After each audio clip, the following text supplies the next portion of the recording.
Hello everyone, hello, this is RexRed. I am back with another fun tutorial in Daz Studio.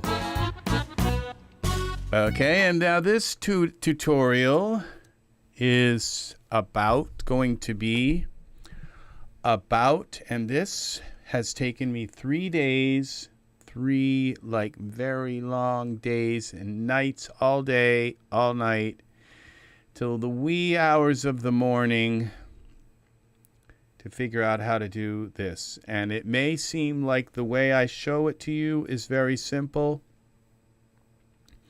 but I tried many different ways to make this work.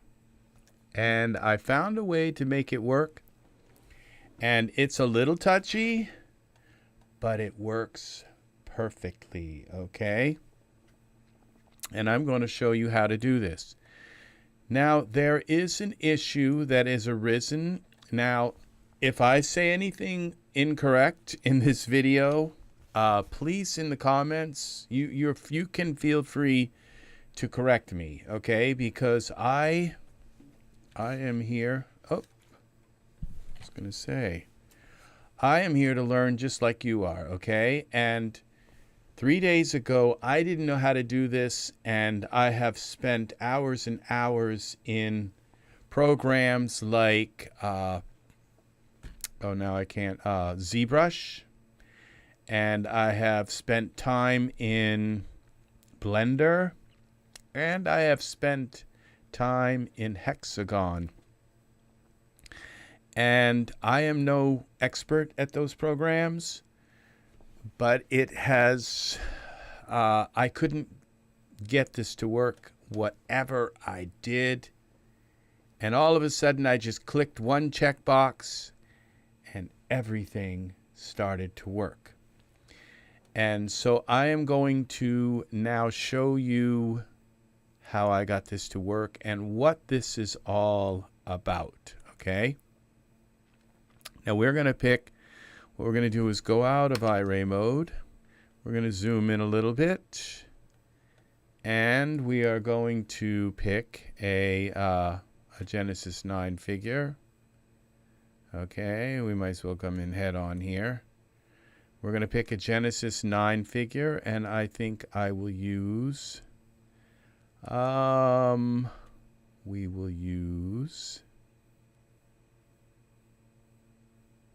a couple here that I will use. Dalton.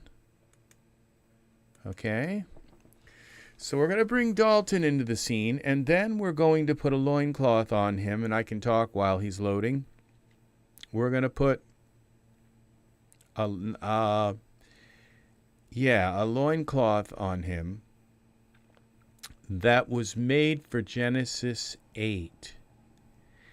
And what we're going to find is that loincloth gets pulled at the pelvis area, okay? It gets pulled apart like that, and it gets pulled like down, kind of out and apart, okay? Because, and I'm not absolutely sure, but I believe what's happened is the Genesis 8 legs, the Genesis 9 legs, have been made further apart than the Genesis 8 legs, okay? And so what they do is they create more of a space between the legs, okay? And I'm assuming that's so when the figure runs, that it looks more natural. Maybe, I don't know, maybe it's just because humans have more of a space between their legs than because of the way the pelvis bone is, it like holds them further apart. They don't connect together like this. They connect together like this, okay? We are going to now put on this, it's called the swamp tunic. I think it's a swamp loincloth. And we're going to auto fit it. Okay, so I have it here. Okay, but if I uncheck this, I'll find the Genesis 8 male loincloth, okay, wardrobe, and we're going to select Dalton, and we're going to place this on Dalton. Now you see what this looks like here. It looks kind of smooth in the front, okay, but this isn't what we get when we put this on Dalton, okay. What we get is something completely distorted, okay?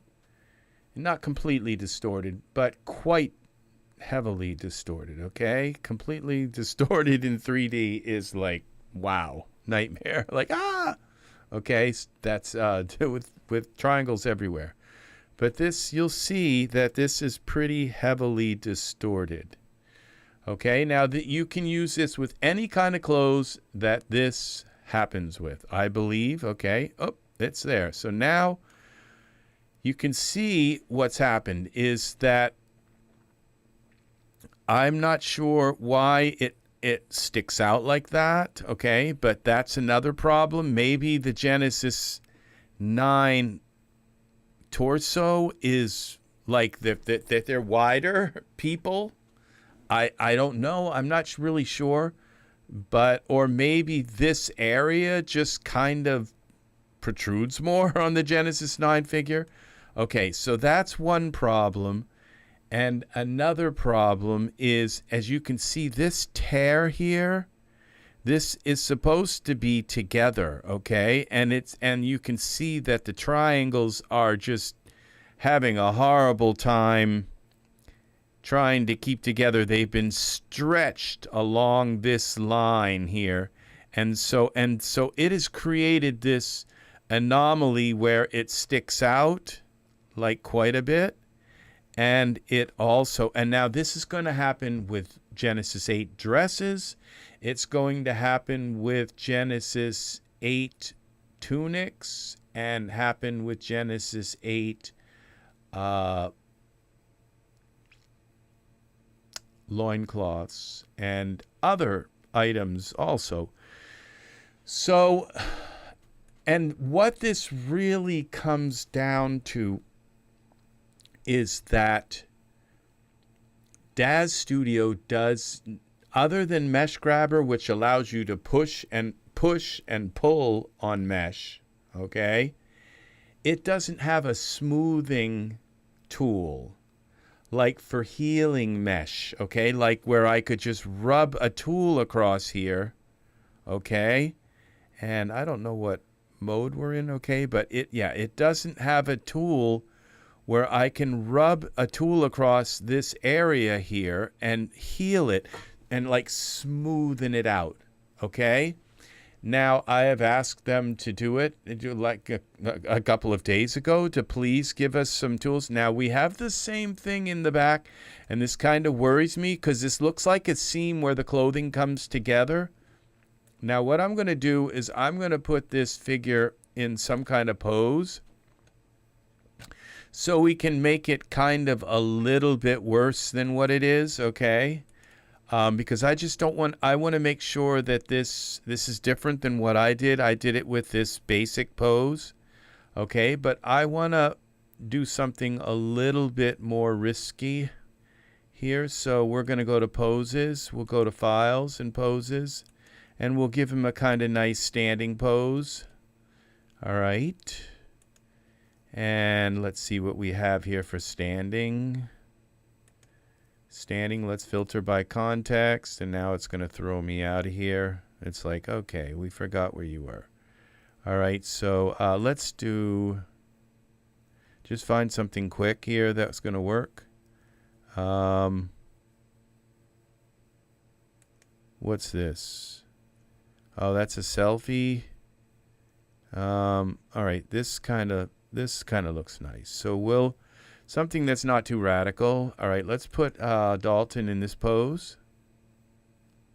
And hopefully this doesn't throw this completely off. Well, it looks like it did.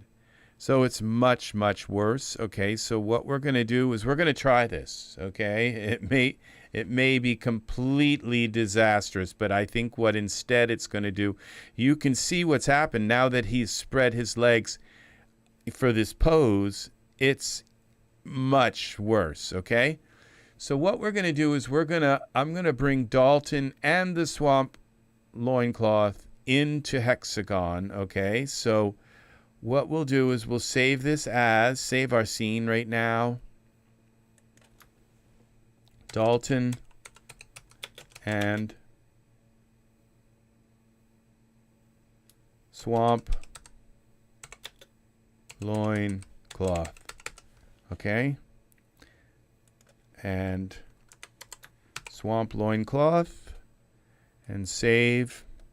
Okay, just so we don't have to bring him back in if we need him, if we need to try again with this. What I'm hoping is it's just going to heal this right up and pull this all in together. I'm not sure what it's going to do. Okay, we're going to find out, aren't we? So we are now going to take, I know I shouldn't have done this, but because now I've kind of like thrown this all off in a very, but I have a feeling I'm going to be able to heal this. Okay, so what we're going to do is select Dalton, and this is the easy part.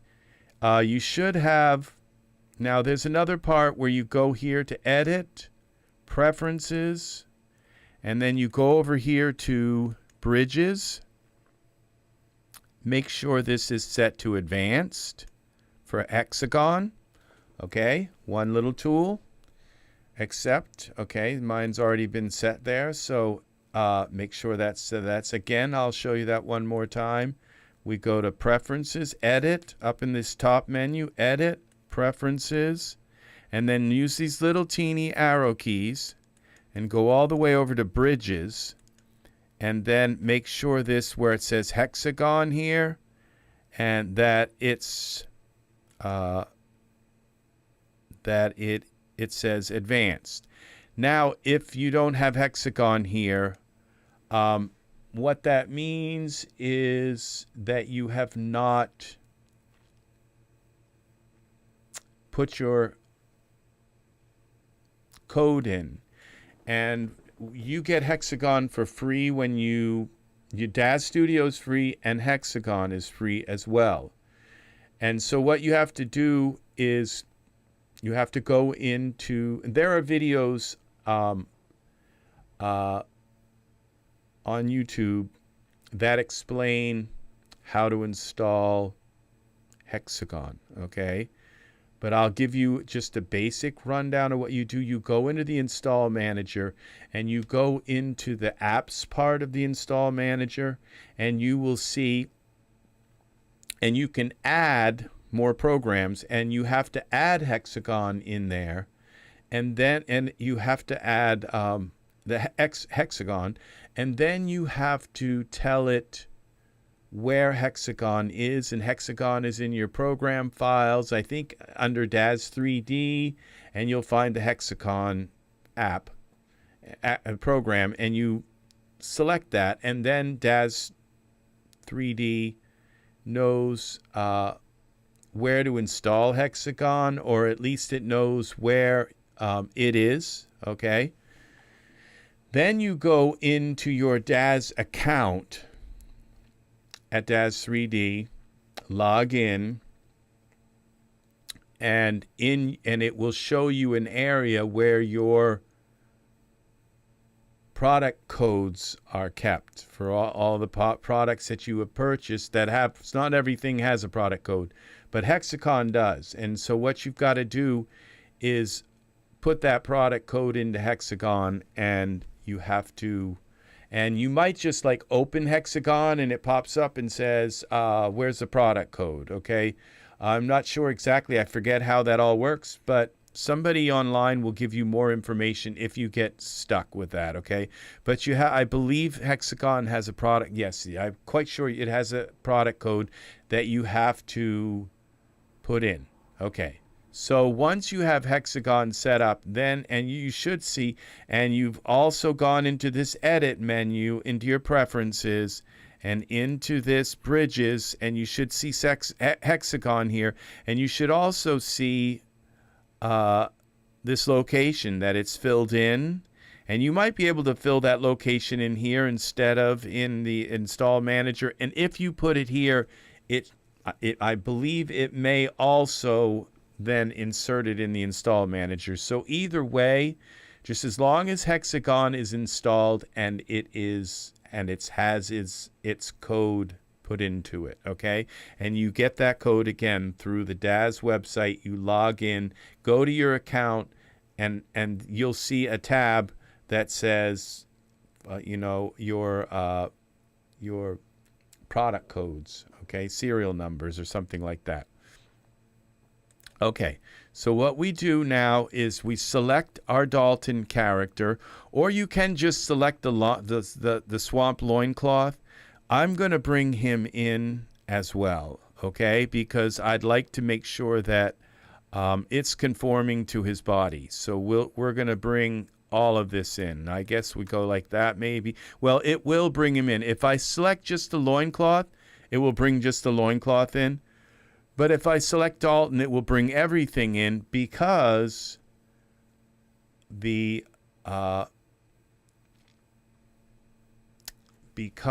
will bring everything in because this loincloth is parented and fit to Dalton.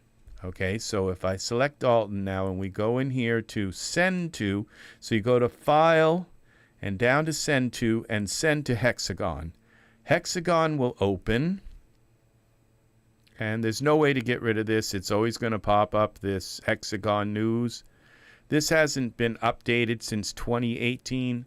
Hexagon is very temperamental, okay? It barely works, okay? So, but it works, okay? And here now is our figure with the loincloth on. Now, I'm not going to teach you too much about moving around, okay? But if you just hold the mouse wheel and drag, you can kind of center him a little. If you zoom in and out with the mouse wheel, you can move around. And now I have this set to partial screen, okay, because my program has a weird anomaly where these things go, instead of going up, they go down and they hide into the back of the screen. Okay, so it's weird. Okay, so there are different views that you can view it at, and I would suggest to view him at this smooth, what would it be? Flat, solid, this one, okay? View this at this flat, solid, and edges. So you can really see. Now what I want to do is I would like to, see, I can't see what these, okay, there we go. If these things mess up, I guess just put your mouse over and they'll rewrite. Okay, so what I'm going to do is select this particular one, which is rotate, and then when I click in a spot like here, it will rotate the scene around, okay? Now I'm going to select the swamp loincloth here, and then I'm going to select this UV paint up here, and select, this is the one that works for me, this soften tool, okay? And when you select the soften tool, it automatically selects faces, okay? So, and now I have this problem, this weird problem, but I'm just going to, it shouldn't really do that, but we're going to try. Okay, now I'm going to click accept. And see, it pulled some of that in. Now, I'm not sure why it's creating, it shouldn't be making those weird, and I might have to restart my computer or something, you know, it just shouldn't be making those. Now, I'm going to select this tool again, okay, it's like I said, this program, it hasn't been updated since 2018. So it's got problems. What I do is switch this. I've been told by Catherine in the forum. Thank you, Catherine. You were a big help with this.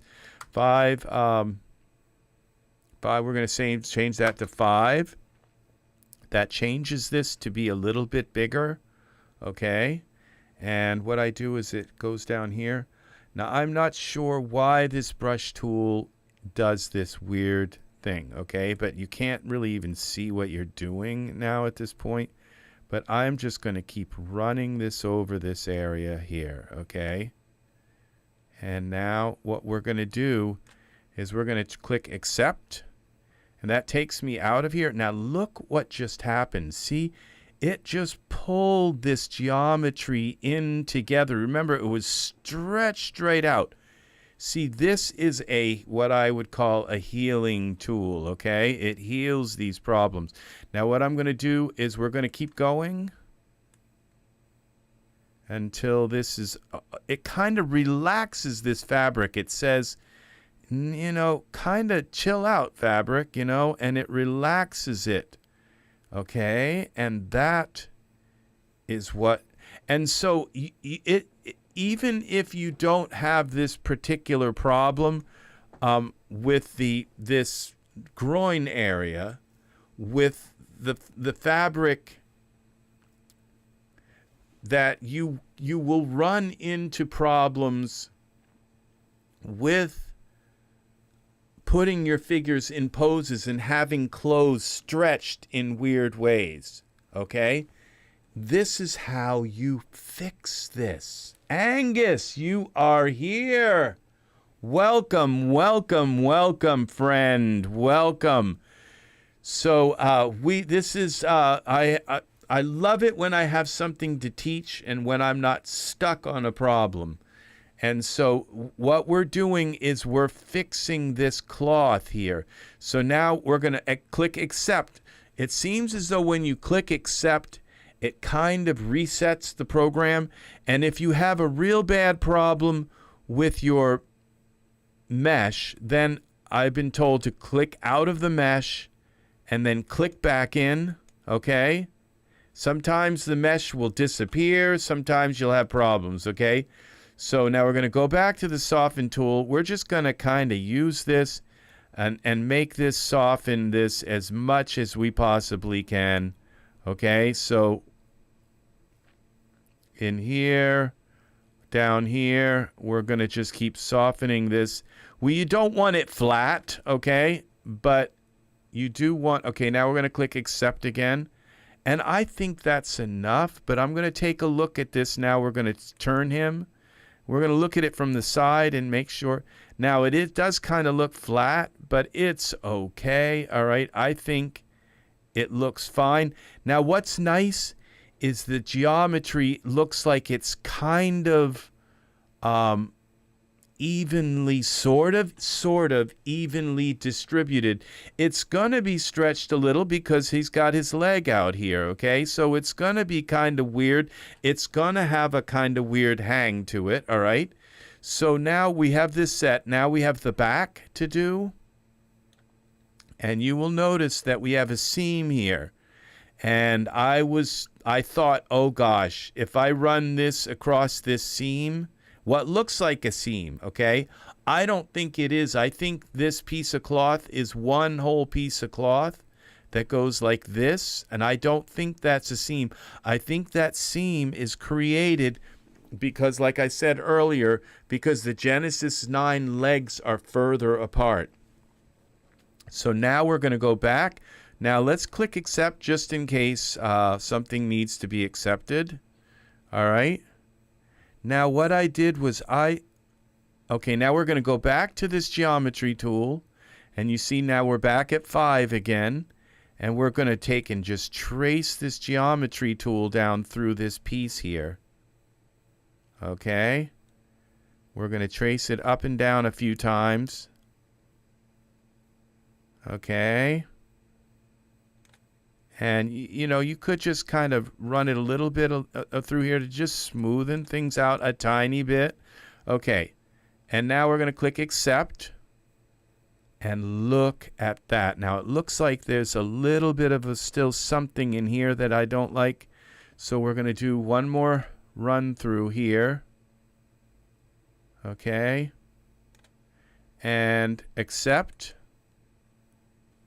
Okay. And I guess that's fine. Now let's go back here. And let's spin them around here. And as you can see, it looks like it's fixed. Isn't this amazing?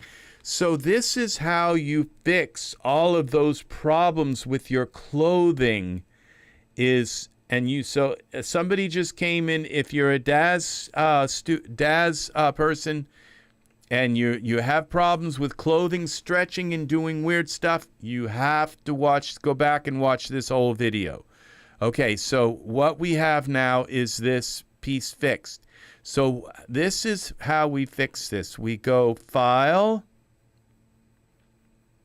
Send to Daz Studio, and that's it. And we come back here to Daz Studio, and this pops up. Now this is because you went into the edit and you went to advanced. Okay, and there's only one thing you have to do here. And see this reverse deformations? If you're using a Daz,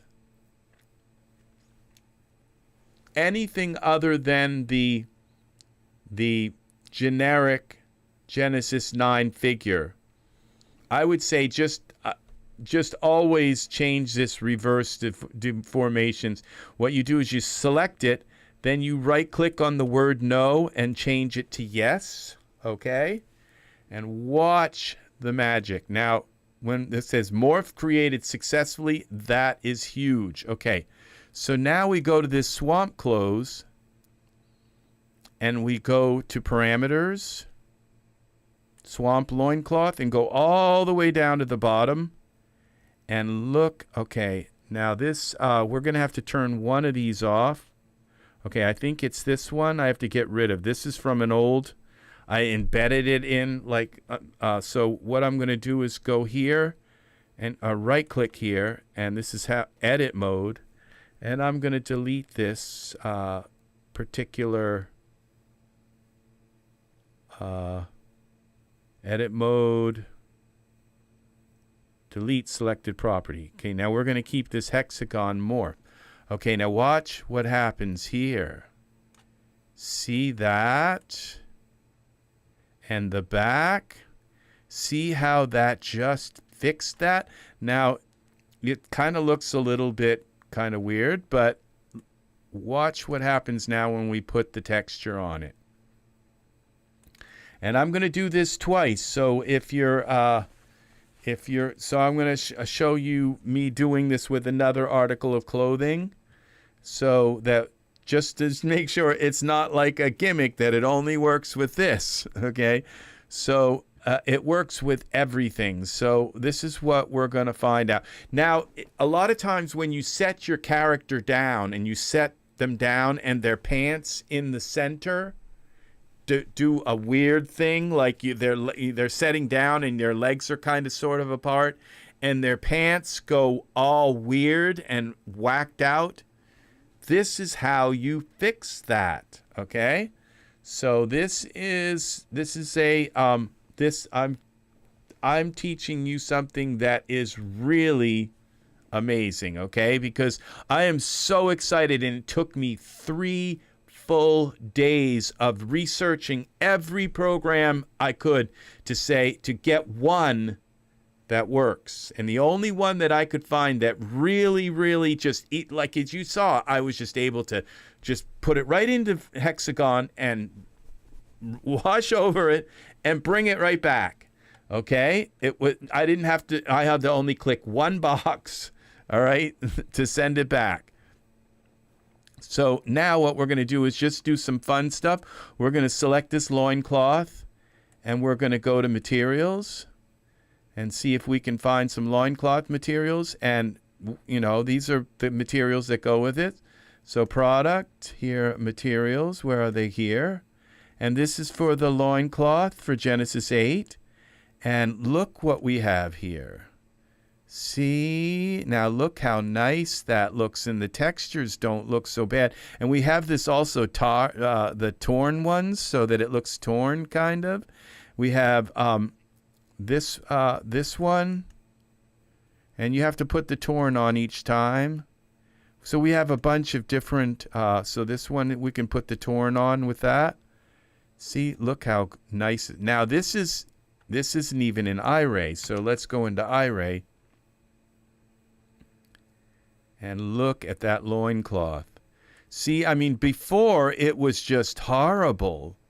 And now look at that. You see? So it fixes it. And I have spent hours and hours and hours, I mean, literally hours with Mesh Grabber moving little teeny vertex points, you know. And so also when you try to take and just put a piece of cloth on a figure and you get it kind of on them, but you know, because the auto fit doesn't work and nothing, like taking a piece of Michael's clothing, Michael 4, and putting it on Genesis 9. You get it in the ballpark, you use Mesh Grabber, and you kind of move it where you want, and then you find out that there's all kinds of weird parts that got. Well, this is how you kind of heal those parts, okay, is by taking that piece of clothing and your figure into and pretty much shaping it around your figure, okay, in Hexagon. Hexagon is right on the verge of dying. Just a word of it to the Daz developers. It might be time to. Hexagon is vital right now for making the Genesis 8. If you want Genesis 8 and clothing to look good on Genesis 9, if you want to sell Genesis 9 figures, if you want people to adopt the Genesis 9 figures, look how this looks. See, this is nice. See, and before it wasn't usable. And now look at this. You see? And I could just put now put some kind of hair on him. And this is this Dalton is my new favorite figure. Of all my figures, he floats my boat right here now. So we're going to go with some long hair for him because he's a kind of caveman thing going on. So let's see what we've got for some long hair for Dalton. Something long and wild and frisky. Come on. Oh, I wonder about this hair. I don't think I've ever used this hair. For Genesis 2, I wonder if it'll even auto-fit. It probably will. Genesis 2 hair works. Some of it works better than Genesis 8 hair. Let's see what we got for Dalton hair. Okay. Is it going to fit? No, it's not. And let's just undo this. I'm not going to try to figure out why. Okay, let's just go down through this hair and find him. Long hair. That looks a little bit too much.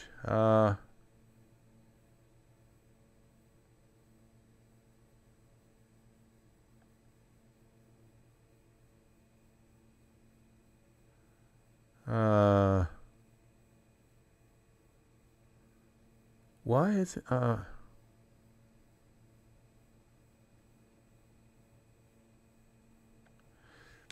something up. It's not showing me all my hair. All right, let's just go. Maybe they just don't show up in long hair. Okay, they just might not have long in their search title. Okay, so some people may not consider it long. Where is, okay, if I could think of the hair I'm looking for, but I'll find it here. Just to give him some, to give him an extra kind of look to say, okay, this works. All right. Now, while I'm looking for some hair, I will say that you can save this character. Now, this morph is now included in the swamp loincloth. What I would not do is add it to the swamp loincloth itself, so that whenever you load it, the morph is there, because as you can see, the clothing gets, every time you put this clothing on a figure, you're going to have to take it into, and because the figure's going to be in a different pose, and their clothing is going to need to have a different morph associated with it, okay?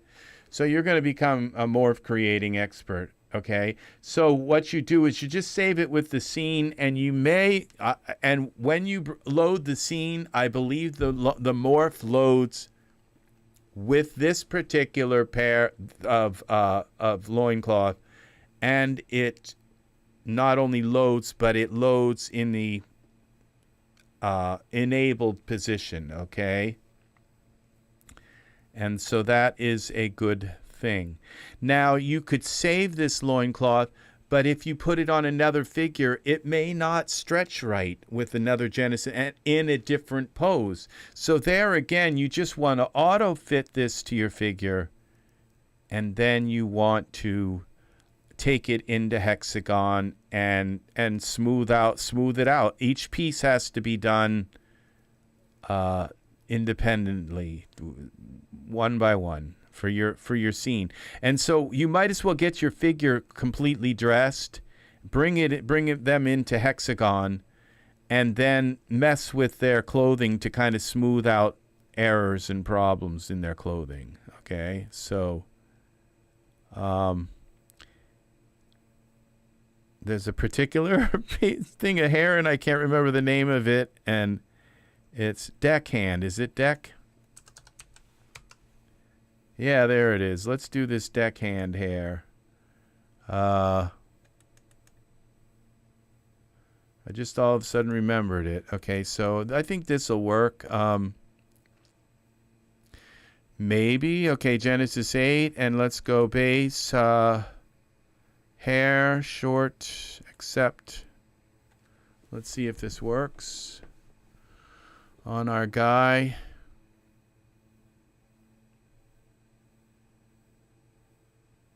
It might not. I think this is going to work.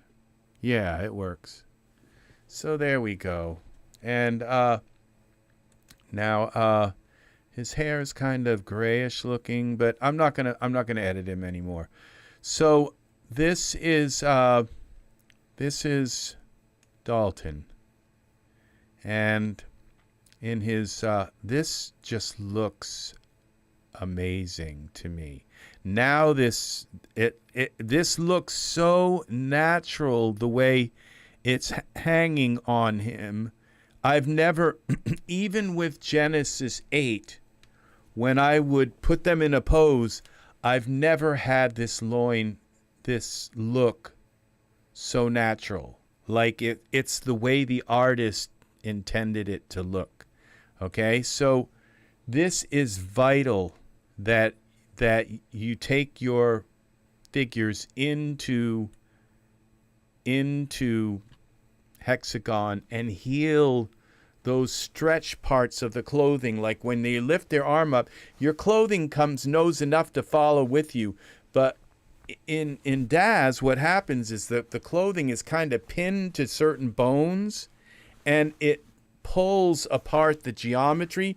So you end up with the UV map all stretched out, and you have to fix that. Okay, and if we go in close, you can see that this pattern on here, it looks pretty darned it doesn't look stretched out. It looks like it's kind of stretched out a little bit, but not that bad. Okay. Now we're going to try another. Okay, so we're going to take our same model here in the same pose. Okay. And I don't know how this hair is going to do in Hexagon. So you might have to wait on hair and certain things that you're not going to be editing, like the hair possibly in Hexagon. You might just want to wait and put that on after you get the clothing healed. Okay? So now we're going to take this swamp. So you just save your character, save your scene, and the clothing and that morph should load back in when your own individual morph should load back in with your scene. Okay, and it saves it somewhere in Daz. I'm not sure exactly where it saves it. The thing is, I've gotten you in the ballpark. Oh, it tells you when you load it in where it's saving it. Okay, when you come back out of Hexagon, it tells you where it's saving. I think it tells you where it saved the morph. Okay, so now we're going to take and get rid of the loincloth, and we're going to try another loincloth. Okay, we're going to try something else and see if we can bring this anomaly back out again. So we're going to try a toga this time. We'll try a toga. The togas have the same problem as well. And let's see. I think this toga will have that problem. Now this toga is for, I think it says Genesis 8. Okay, so this is exactly what we want. Now, I think we're going to go with this toga. That one says it's for Genesis 8 because this, I think, goes over top of that, so it may have less of this is going to show probably more. All right? And you're going to, people who work with a lot of female characters, you're going to have this same problem with dresses. Okay? So we're going to check Genesis 8. Okay, base. And we're going to say bodysuit template tight because we want it right up against his skin. Okay, and now it's auto-fitting this Genesis 8 clothing. Now this doesn't necessarily happen with Genesis 9 clothing because the clothing was made on the figure when the figure was in the A position.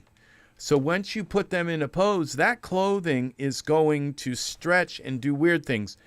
And what I might suggest, which I don't know if this works or not, would be to use Mesh Grabber, use your D-Force, use whatever, and get it where you kind of want it.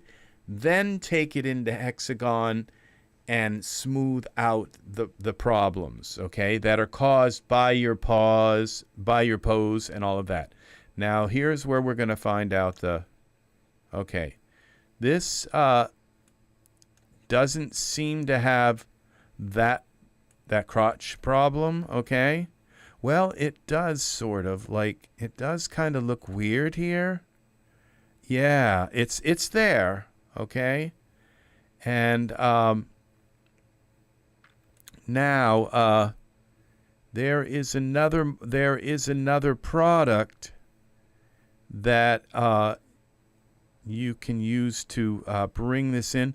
But as you can see, because his legs are apart like that, you can see in the cloth that the cloth has been like shredded.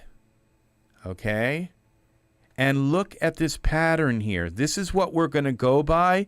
Notice how this is how even other articles of clothing become distorted by your poses. Okay? They become horribly distorted by our poses that we put them in. Okay? And as you can see, there's obviously a problem here where it looks like, and this is because, remember I told you that the Genesis 9 figure's legs are further apart. than the Genesis 8. I think that's why this happens. It's one of the problems, okay? And maybe the front area sticks out more. I'm not sure exactly, but you can see there's something here going on. So it's once you have Hexagon set up, it's very easy. I think I'm going to take this hair off because I just don't want to deal with that in Hexagon right now, okay? So I don't want it to not work. So what we're going to, this all looks fine. Nothing, if his arms were up in the air, if he was reaching ahead or something, we might have an underarm stretch like this also, like this area. So what we're going to do now is we're going to select Dalton. Now I could just select the toga and bring just the toga in, but we're going to select Dalton. Now we may have, okay, what I'm going to do is File, Save As, Scene. We're going to save this as Dalton Tunic, Toga Tunic 2, Dalton.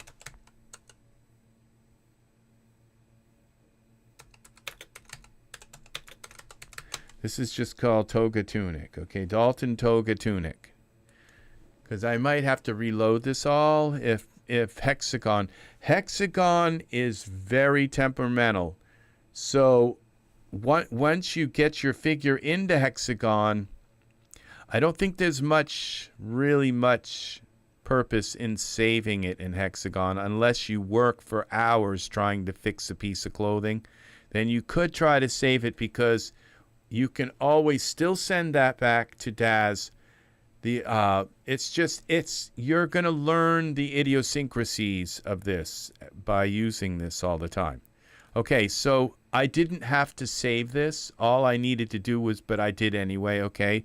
So it's got a title. It's now called Dalton Toga Tunic. But I didn't have to save it, but now we're going to send it to Hexagon. Now, I think what's going to happen is since we have the other guy in here, it's going to put them both in here. Yeah, now you can't see it, but you can see that they're both in here. So we have to close this down. Would you like to save changes? Send changes to Daz. Would you like to save it? No. Okay, so this should close that down. And then we're going to go File, Send to Hexagon. We make sure you have the correct item that you want to work on. If you just want to send the toga in, you can do that. But I like to keep the figure in because I'm going to be bending that toga all around. Okay, so something's wrong. Oh, there it is. I was going to say, yeah, something is wrong. Okay, so what if we just zoom in on him and move him over and see if we get our tools working right? Okay, let's just try it this way at first. Click on Loop and then go to UV Paint. And we're going to select the tunic. And we select this and select the Soften tool. We're going to change that to 5. Enter. Yeah, we still have this problem with this. I don't know why it's painting like that. But if I just go in here and start pulling this stuff, smoothing this out, okay? And we're going to just go in here like this. Okay, we have our tunic selected, remember? Okay, and we're going to just do this area here quite a bit. Just smoothing this out, okay? Now we're going to go click Accept. And look what that did to that geometry. You see how it just healed that geometry? It was like these two little pieces were stretched all the way apart. And now look down here, and there's still a little bit of a problem because you can see the pattern is still stretched. So you can still come in here. Let's click Accept. I've been told that this kind of helps the program by clicking this Accept. And once you click Accept, it just kind of helps the program reset itself a little bit. So now we're going to zoom out a little bit here. you can see it's still stretched. So if I take these pieces and include them in my thing, there's a possibility it might pull this in more, okay? I don't know. I'm kind of new to this myself, but we're going to take that. We're going to push that over a little bit, pull this in. Then we're going to take this and kind of... Now, I might get better results by making my brush a little bit larger so it covers a larger area. Now, click Accept. Now, you look how you see it's starting to pull this in. Now, if I make my brush radius, go back into here, click Accept again. I've been told it's Accept, not Apply. Okay, so now we're going to select our brush again. And I'm going to take this brush up to like 6. No, we're going to go even bigger. We're going to go 7. And what if I select this? No, it doesn't. Okay, so we're going to go back to this. Okay, that seems to be the magic bullet here. Now that it's covering a larger area, it may kind of even pull these pieces together and make them, this is kind of like magic how this works, okay? So we're going to kind of go up. Do not get near the belt, okay? All right, Accept. This, look how now that pattern along the bottom is perfect. Now we got the back. Remember the back has problems? So we're going to zoom around the back. Okay, and one more time. And we're going to move, with our move tool. This is the rotate tool. This is the move tool. I only seem to need to use these ones, okay? Now you can see where this one line here has been just ripped apart, okay? And then so what we're going to do now is go back to our soften tool. Okay, and we got it set at 7, I guess is okay. And we're just going to come in here and we're going to soften this all up and make it like so it heals. Okay? And we're going to go right almost up to his, yeah, and we'll just go along the back here. Okay, and say Accept.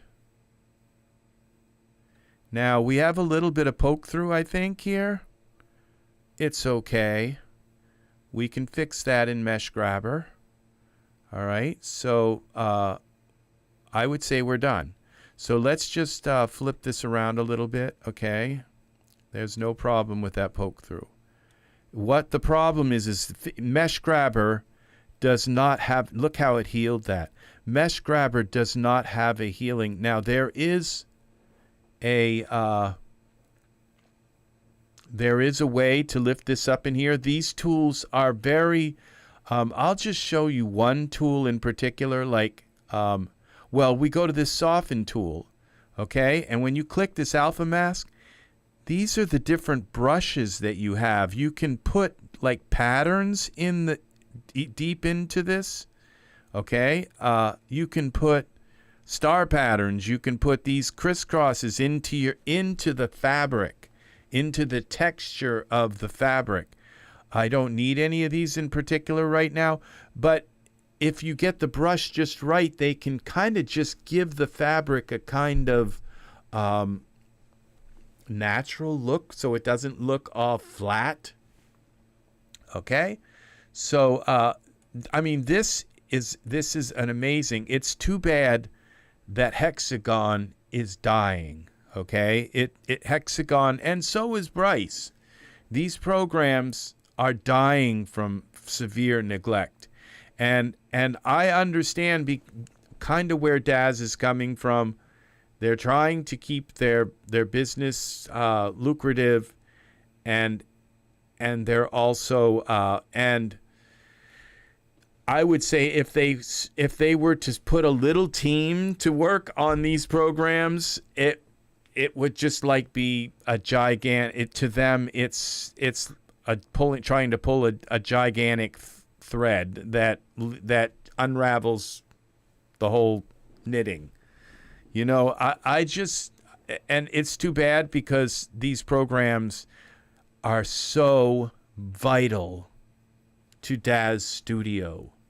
And I would say even Bryce. And, you know, because Bryce is an HDRI maker. And it's really too bad because you can make some beautiful HDRIs with Bryce. So, and Daz Studio itself is an HDRI maker, but you kind of have to have it, you know, an HDRI to kind of start with. But Daz generates them from clouds and all kinds of things.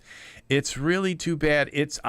I would say it's time, Daz Studio.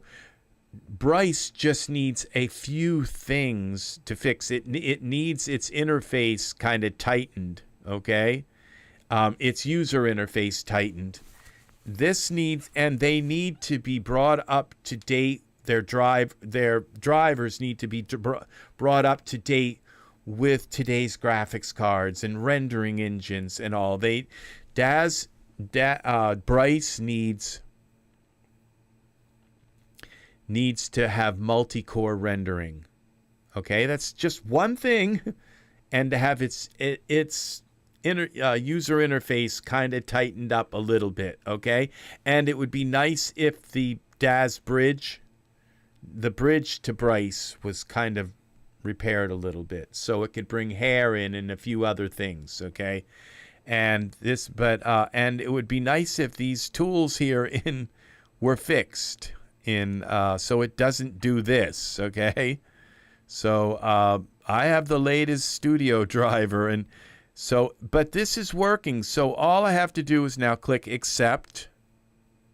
Okay, and then we go File, Send to Daz. Okay, and we come back here to Daz, and this magic window is here. And what you do is there's one thing to click. Right click and click this reverse deformations and click accept. Morph created successfully. Now the morph's not been turned on, but watch what happens when we do this. Now we click on our toga tunic, and we go to parameters and click on this and go all the way down to the bottom. It's the last morph in. You got all these morphs that come with this clothing to take and make it longer, to make it wider, to make this. And really, it's just Hexagon that makes these clothes fit. Look what it does. Look at that now. You see, and look at the back. And his butt is not sticking through. So, and look, now that you see that pattern along the bottom was all stretched out? Remember that now? We've got, I think that was his gallbladder here. So let's see now. Now look how this pattern is all relaxed. It's not perfect. You know, it's a little scrunched here, but it was like stretched. This pattern from here to there was stretched all the way across the. And if I painted this a little bit more and tried to even out these wrinkles a little more, it would work even more. So this is what Hexagon can do with your clothing.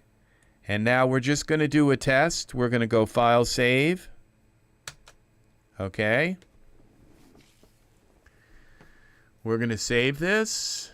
And now we're going to go File, New. Okay, we're going to get rid of that. And we're going to bring him back and see if it works. If this worked. If it's actually saved. If all of that smoothing and that perfect. I have spent hours working. Now, I think the next thing we're going to work on is pants. Okay, we're going to take a Genesis 9 figure. We're going to set him down in a chair, and you're going to see how it ruins the pants that they're wearing. Okay. So now we're going to go file open recent, and this is the Dalton tunic toga. We're going to bring him back, and it should be exactly what we just had. So this works. It saves your morphs, your original morphs. All you have to do is bring it in here. It creates the morph, and when you save the scene, it saves that morph. Now, like I said, transferring your morph, don't try to transfer this clothing to another character, okay? It won't work. Okay, now it comes in here with the morph applied. See? It's all fixed. And you see this guy now, we just put him in a Roman thing and give him some Roman hair. Let's see, let's go here to the Roman. We got to give him some Roman hair. And short, we'll give him some Genesis 9 hair. Dalton. No, we want to be here. Short. Here's some Roman hair. Okay. And we might have to paint it dark. I think it's black. They're showing him with blonde, but I think it comes in black. Or no, or dark colored. Maybe not. We'll see. So this hair is just going to fit. So we're going to work on a pair of pants, and this I have struggled for hours and hours trying to fix. Yeah, it's not black, but we'll just make it black.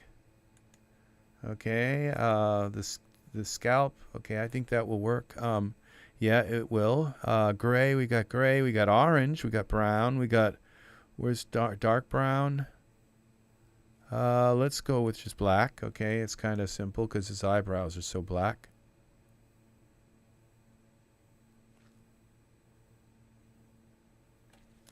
So this looks really, really nice. Now I'm not certain. Now this is a D-Force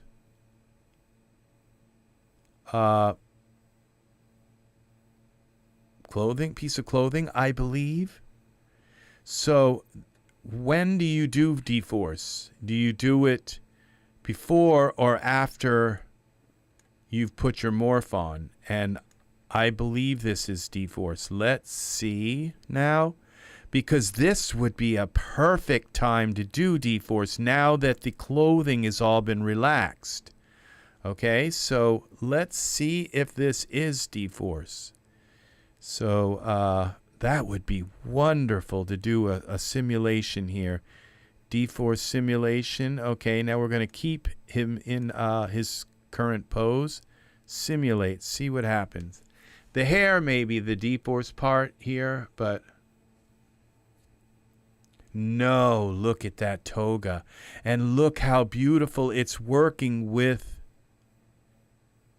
Now what may happen is that protrusion in the and that could crop up again. Not to be a little pun there, but it could distort the area here again. No, it didn't. See, now it's hanging so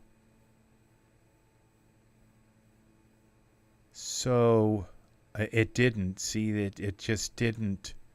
There's nothing protruding there. And the back looks even better as well.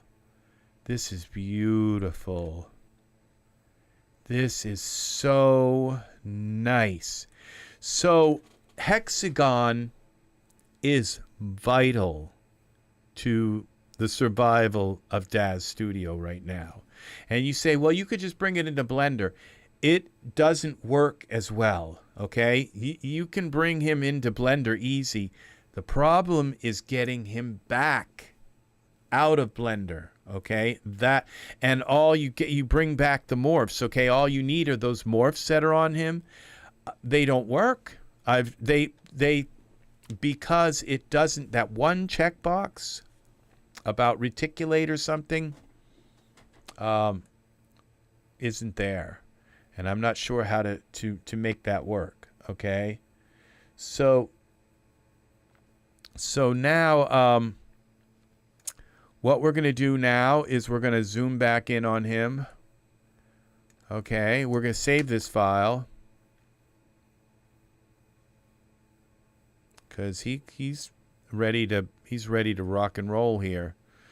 Yeah, his clothing is completely healed now and he's ready to go into a scene. So where before he was not. And you know what? If I hadn't brought him into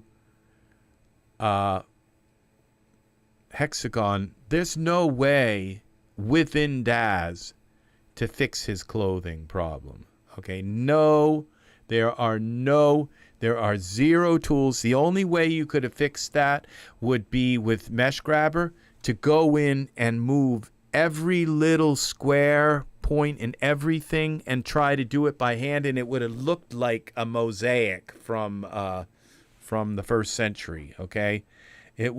Actually, a mosaic from the first century would have looked much nicer than doing that by hand. I know, because I've spent hours trying to fix the lines, and I can show you right here now this wireframe shaded. Well, let's go to a wireframe texture shaded. Look at the geometry, how beautiful it now is. It's all kind of smoothed out, and if we hide him and turn the toga back on, look at this geometry. It's just all relaxed, and it's perfectly. And Hexagon is the only, now these, I think you can morph the arms and make them long here. Hexagon is the way to do this. And I have been trying to do it. Now the thing is that Blender has better like healing tools, and Blender has a solid user interface that doesn't glitch out and freak out. And so if you could figure out how to do this easily, and I don't think it's as easy, because it's just simply select your figure, bring him into Blender, do your thing, select them, and bring it right back. And click one button, and they come back. You don't have to save them as a OBJ. You don't have to do all kinds of check boxes and change the size from 100 to 1 and back to 100 and all of that stuff. You don't have to. It's just instant. Daz Studio needs to work on Hexagon, at least Hexagon first. Hexagon is important. You need to fix Hexagon, so this bridge to fix clothing. It's so important, because now with Hexagon, it corrects all of the problems that Genesis 9 is having with Genesis 8 converted clothing. Okay, so now we go to we can get rid of the hair. We'll turn Dalton back on. And what we're going to do is we're going to go file new. Okay, we don't need this right now. Would you like to save changes? Already did. We're going to open a new scene. And what I'm going to do now is, and I think it's important between Hexagon visits to close down Daz and reopen it. Okay. Because Hexagon doesn't always do that weird thing with the brush, like it can't paint the scene. Now, why it's doing that, I'm not sure. I don't. It could be because I have this cakewalk project open. No, don't save that. It could be that cakewalk does use my graphics card, and it could be a slight incompatibility. It could be this Sweetwater thing. And all right. So now, okay, we have a new scene. So let's close this down real quick. Let's close down. Okay, that automatically closes down. If you close Daz, it closes Hexagon. Okay. So now we're going to open Daz as soon as it will let us. And there it is.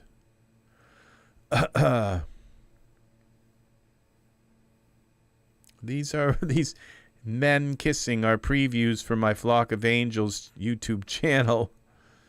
They're not movies, they're images for my subscribers. Okay, so they here we go. Now, so what we're going to do is bring back in Dalton.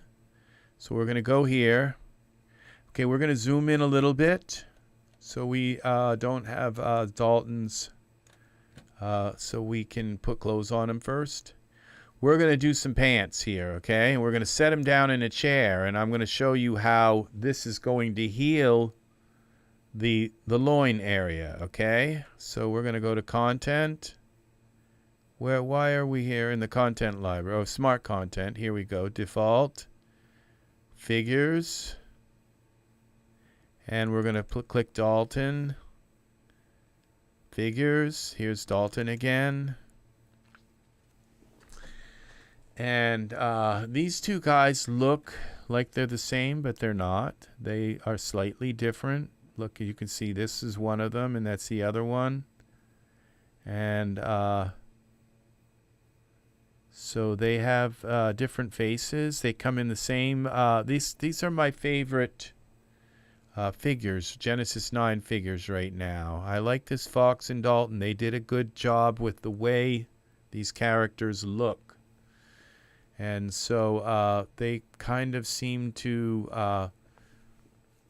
I just develop my favorite figures. When I see their faces and stuff, it just like say, okay, you're my favorite now.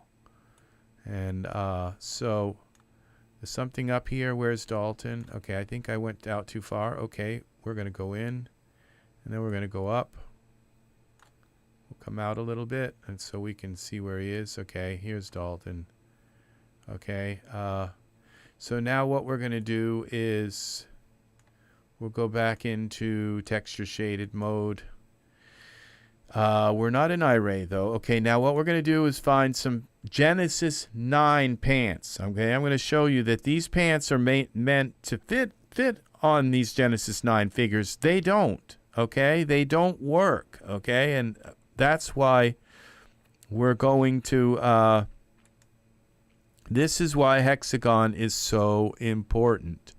Okay, we're going to look at wardrobe, and we'll select by context so that it's going to find pants. Well, okay, we're going to find a pair of pants that are going to be... Okay, let's do this pop culture pants, or let's do these street outfit. Okay, I don't think it's going to matter which pants I use. So they're still not going to work once I sit him down in a chair. And you see they've got him sitting in a chair here, but he's not sitting like with his legs out, because we'd see something really strange going on in there. So we're going to go with Dalton here. And now he should have some pants on. Yep. Okay. Now, when you look at the pants from this pose, they look fine. Okay, because that's the way the pants were made. They were made on him Well, they were made on the figure that is half male and half female figure. So they were made on that figure, so, and they were standing like this. But once you go and start moving and sitting them down and all, this whole area here is going to go, it's going to just completely go off skew. So here we're going to go and fix this, okay? So now we're going to go to our poses. Let's, we could put a chair in here. Let's put a chair in the room chair. Riversoft has a nice chair scene where you can kind of use it for, but I didn't buy that product, but it's a nice little product where you got kind of like files. We go to file, chair. We're going to unselect him, and we should find a million chairs here. So maybe we'll find something, something nice. Really, that's a nice chair. Okay. It's kind of low to the ground, but if I have to, I can raise it up a bit. So let's get Dalton into a pose. Let's see, maybe I have an even nicer. I think I'd like to have a chair that's not so low. That's kind of looks like it was made for a midget. Yeah, let's go with something kind of rustic. Isn't that weird? They both are almost exactly the same height, so I guess it wouldn't matter. But we're going to go with something a little more, like I said, rustic. Parameters. Let's rotate this chair around. Y not Z. Y rotate. And let's do that at 180 degree. I guess it doesn't matter because, okay, this chair is weird because it's not set right, so it doesn't have it's not Z. Okay, it's not centered right, so which kind of bothers me, but it's okay. Okay, Z, actually it bothers me enough that I'm not going to use it, okay, right now because of the angle it's at. Which one is this? This is the chair, I think. Okay. This chair, if you notice, when I move it back, it goes straight back. It doesn't do it like cat-a-corner at an angle. So we're going to give him the, he's going to sit in this big, nice chair with jeans. Okay. Now this chair is supposed to be the size of a figure, but I think that, and I think these figures are like Genesis 8 style. They're Genesis 9 figures, but they're Genesis 8 size. Okay, so now what we're going to do is find him a sitting pose, okay? So we go here. We're going to select our Dalton, and we're going to go to Poses. We're going to click Filter by Default. We're going to click a Genesis 9 pose, okay? So we have a Genesis 9 figure with Genesis 9 pants, okay? I'm going to show you how necessary Hexagon is, even for clothes that are not auto fit. Okay, now we're going to go by function, and we're going to go to sitting. Okay, and we're going to find him a pose where he's sitting. Look at this. This is exactly what I want here. Okay, this is a Genesis 9 pose. This pose has been made for a Genesis 9 figure. And let's see what happens here. Now, see what happens with this area? See how horrible that looks? Okay, it's all the zipper has like been stretched apart. Okay, and now even if I go into iRay, you know, it should kind of fix some of that a little bit, but it really doesn't. Okay, it just looks kind of, and it looks kind of all deformed and weird. Okay?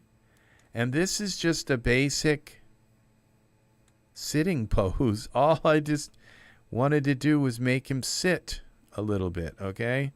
And we'll pull this chair in a little bit, and we might want to move either him up or the chair down. We'll move him up, I guess, a little bit. Let's just get rid of the chair. Okay, you get the idea. We can put the chair in after we get this fixed. Okay, so what we're going to do is the same routine. Select him, go down here to Send to, Hexagon. And give it a moment. Maybe Hexagon's actually going to work right this time. I don't know. Okay, it's loading the pants. Loading the eyes, the brows, everything, and the pants should come in here soon. Okay. Now, these pants look horrific in here. Street style pants. So, but I think it's okay. Let's see what happens now. Let's go full screen. And now, we can zoom in a little bit on these and see that just the geometry is. Now, I was told that if I click on a different character, on the character,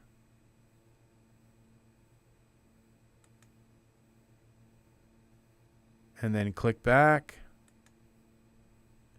because we have some triangles that are missing here now. See, this is all from neglect of this program.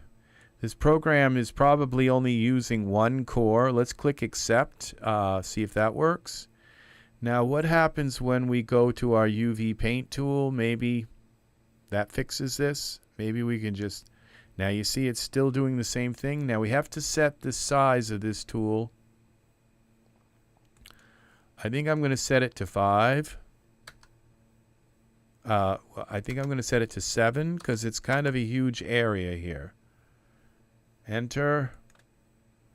Okay, and now we're going to just start to heal this area. And I don't want to get up too close to the zipper. Okay. And what that should do is just kind of relax all of that geometry. Now remember, we have the street pants selected. Look what that kind of did. It didn't fix it perfectly, but it fixed it a good amount. Now let's see what we got. Now it looks like it pulled everything out. See, this looks really messed up now.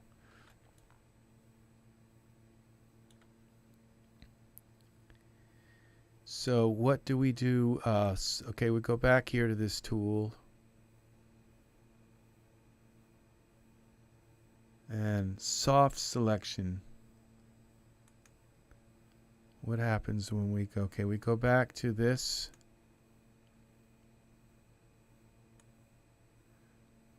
Okay, I'm not sure what's happening here.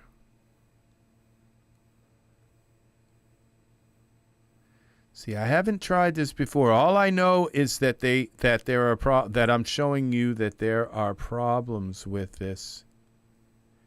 And now it seems as though what it's done is it's pulled this in, okay? And I think what's wrong is that it needs to be pulled back out through here, that there might be a big stretch, like this back pocket might be pulled way out. So let's see what happens when we do this here.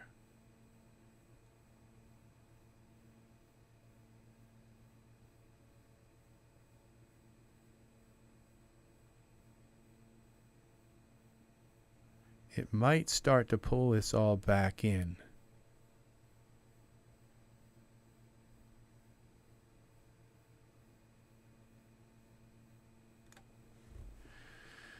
And the thing is that we have a ton of tools. We have displacement brush. We have a pinch tool. We have also these paint tools, which are supposed to work, except,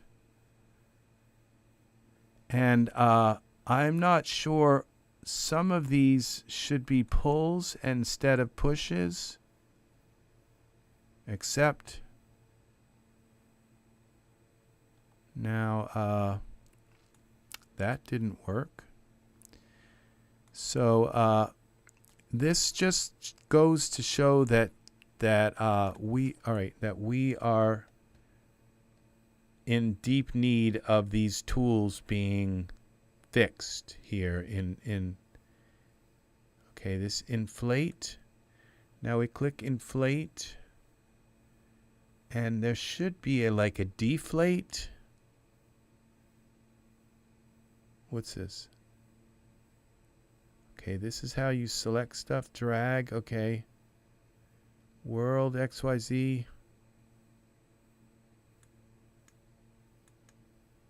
Okay, that hides them and brings them back. Okay. Inflate doesn't seem to have. Okay, let's do some smoothing on this. See, that didn't work at all. We don't need the smoothing.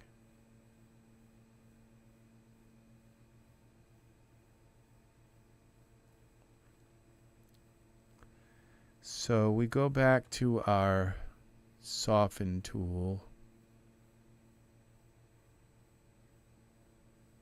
Okay, this is, one of these was pinch.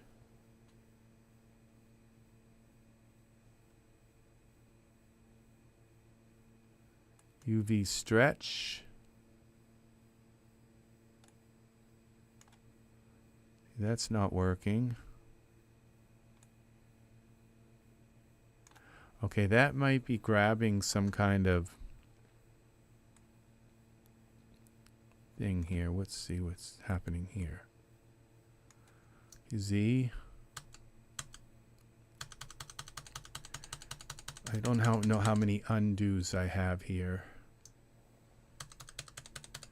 So maybe I just like way overdid it with this. So what we're going to do is we're going to cancel this. Would you like to send the changes to Daz before closing? We're going to say no. And don't save it. Now let's try bringing it back in. File. Send to Hexagon. All right, this time we're going to be a little bit more cautious with the tools here.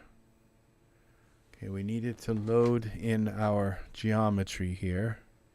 Maybe this time it will load it all in, but it doesn't look like it is. Okay, we got to go a little closer here. And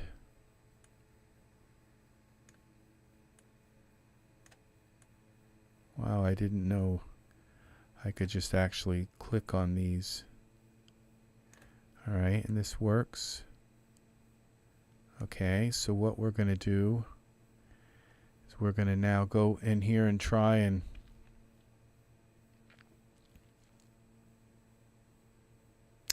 select our tools now. This. Oh, okay, now the soften tool. Okay, the soften tool. It might be it might be the control key. Oh, I have to select the pants. Okay, it might be like the shift key or the control key that makes it go in or out as it softens. Okay, so we're going to go now to this soften tool. And I think we're going to stick with this 3, and we're just going to kind of go in this little area here.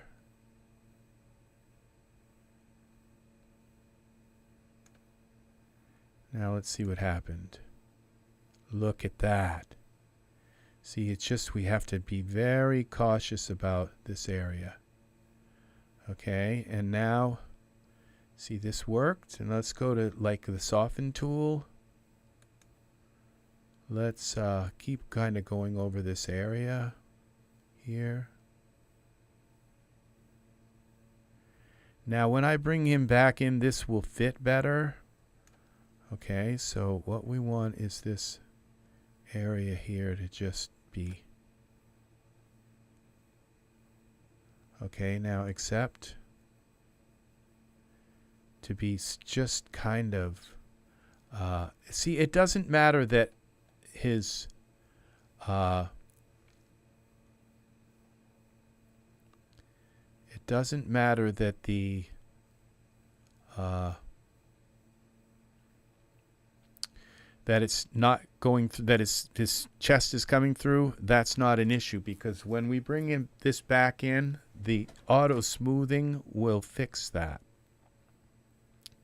What we're having the problem with here is, you see the shape, the size of these squares.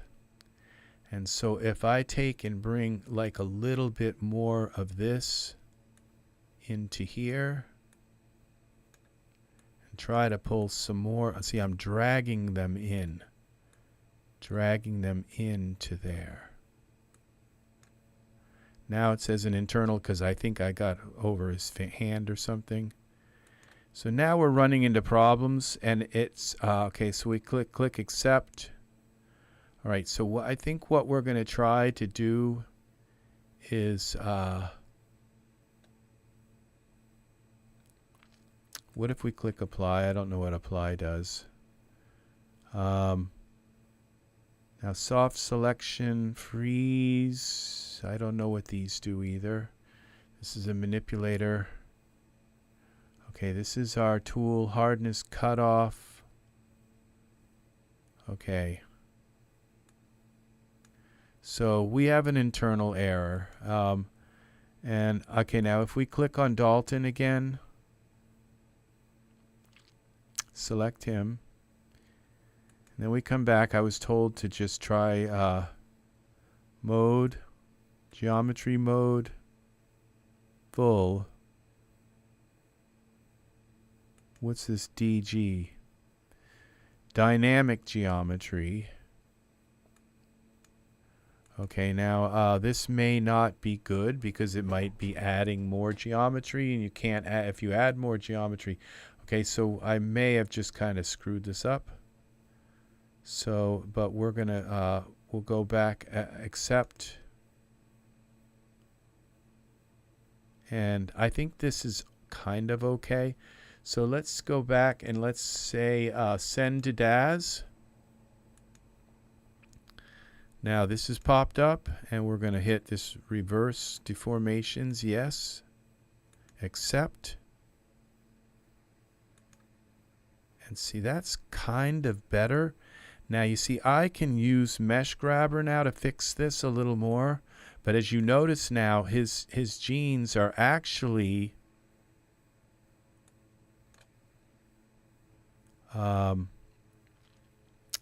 so we can now come in here with mesh grabber, select these jeans, and we might be able to kind of fix this with mesh grabber a little bit. Tools.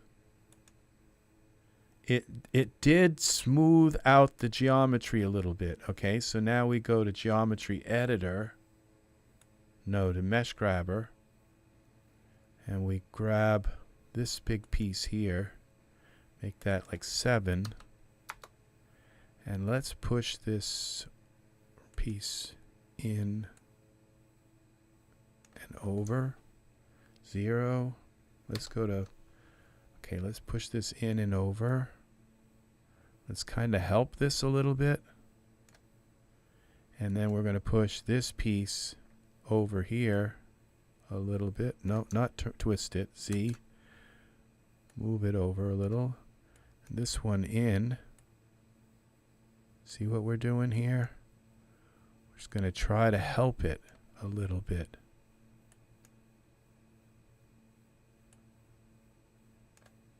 To bring this geometry in.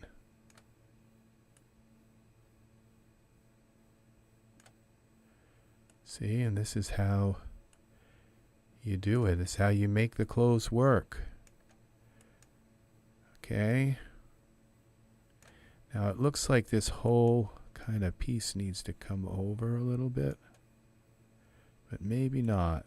Okay, Z. Maybe not. Now we're going to take and push this piece down a little bit. I think I need this a little smaller, like down to 5.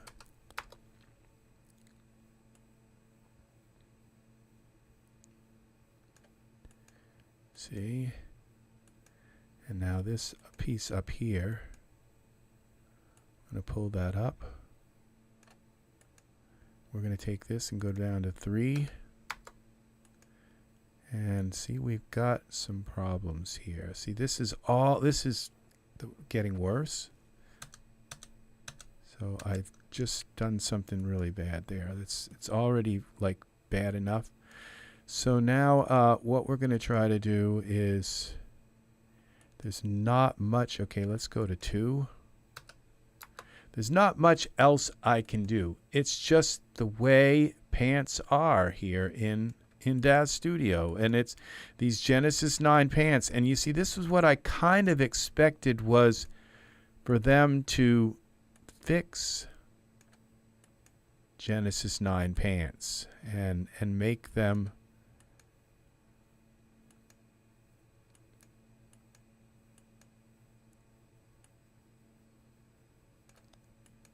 now. I'm wondering if, you see, because these pants are like they're like attached here somewhere.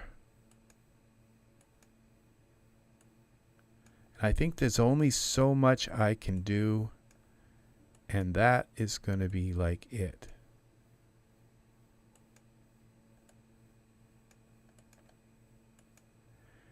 Okay, now I might be able to take and close down this. No, no. Go out of mesh grabber. See, now that I've got these kind of sort of moved where I want them to be, I might be able, now you see there's just, it's totally screwed up. But I might be able to like heal this now that it's all kind of moved in. I might be able to heal this with the hexagon. So let's see now. We go to send it to hexagon and see what happens. Now I think I can just bring in the pants. I think this is just going to bring the pants in.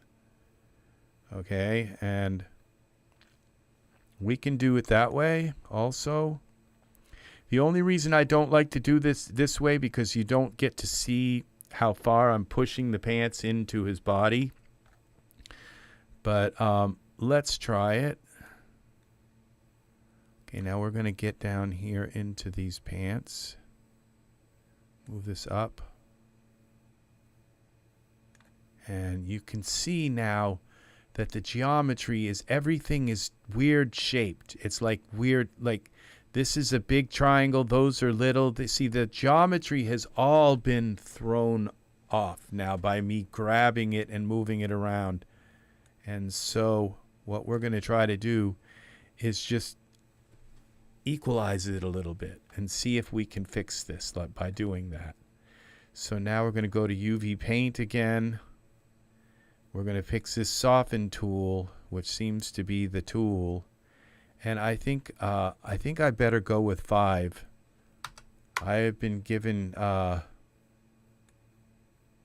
we're going to go in here and just soften this a little bit. Okay, let's see what that did. Accept. See, that did fix it a little bit. See, now it's starting to look right. Soften tool. A little bit in here. Okay, accept. And a little bit here. Accept. And there we go, people. That is acceptable to me. It's much better than it being like ripped apart and this seam looking like huge. Okay? So using mesh grabber along with it, pulling these seams in. Okay, now some of these other tools, we have this pinch tool and we have the inflate tool.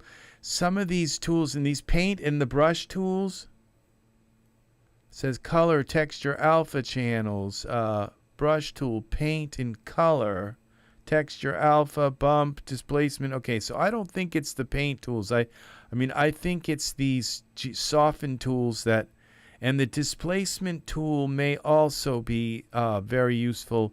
And this UV stretch, oh, that's for stretching the outside texture. So I think. So, and this displacement tool, these tools are big ones here, okay? These three, the displacement, the soften is huge. Okay, so now what we're going to do is we're going to try and we're going to send this back to Daz.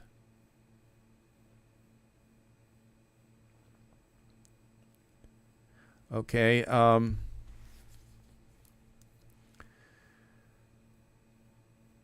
okay, I think I have to give this a different name. Okay, accept. Okay, let's see what happens. Please enter a new name. Okay, we're going to call this Hexagon.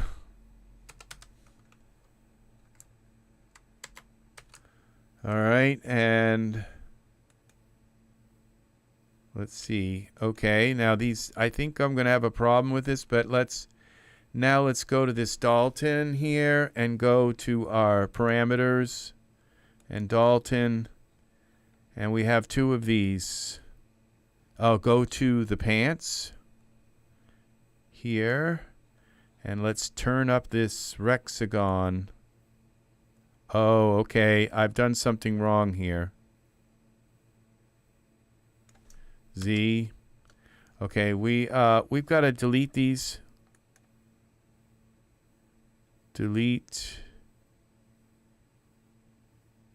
Okay. Edit mode. Okay, edit mode. Get rid of this morph. Delete this property. Get rid of this morph. Delete this property. Okay, now we're going to go back to Hexagon, and we're going to send this back into Bryce with this fixed like this. Send it, into Daz. Okay, here we're ready. And we have to open this, and we have to click this reverse deformations. Yes. Accept. Okay, it created the morph correctly. Now let's go back to our street pants. Watch this get healed. It's going to happen now. Well, don't know that that really worked. No, it doesn't look like it worked. So, let's go to, get those out of edit mode.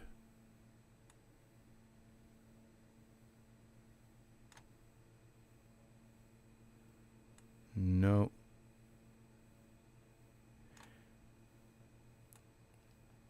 I think it's because these pants have been pinned here.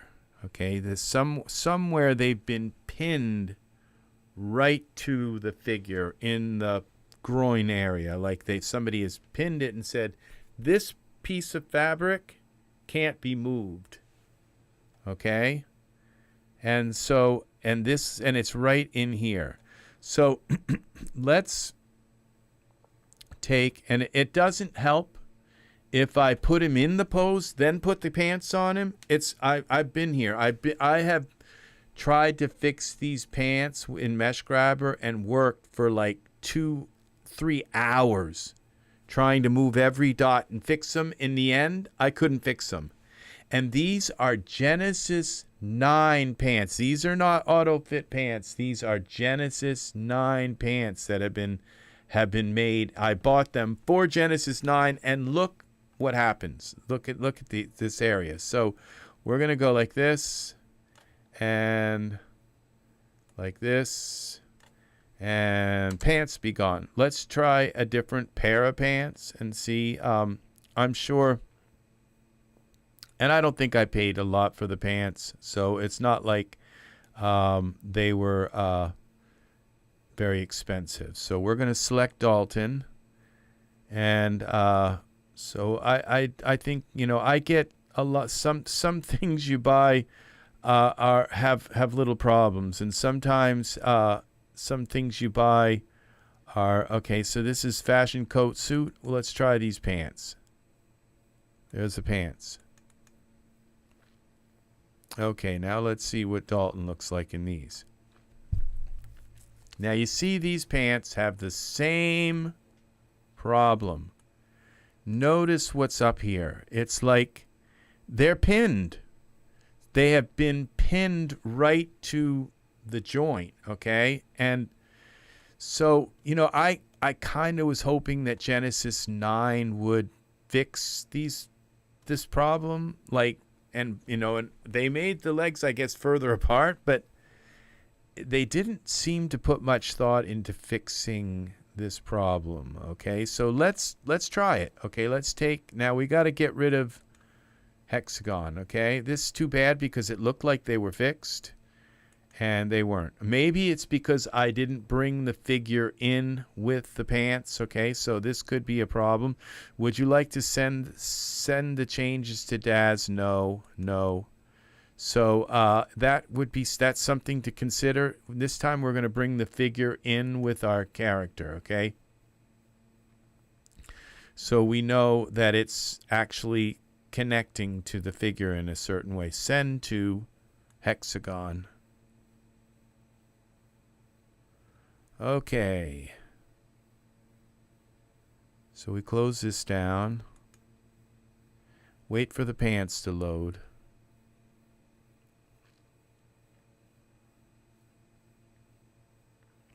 Okay.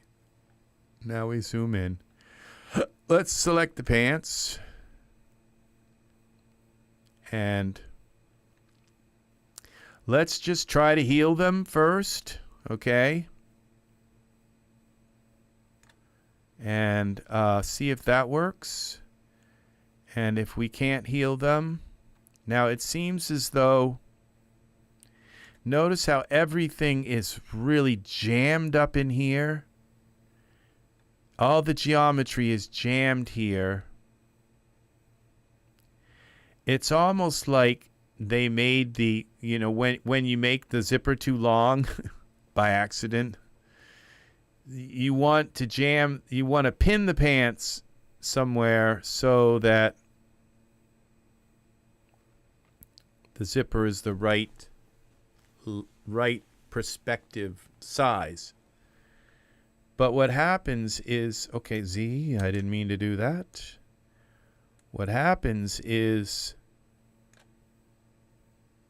you end up with all this small geometry in here and all of this really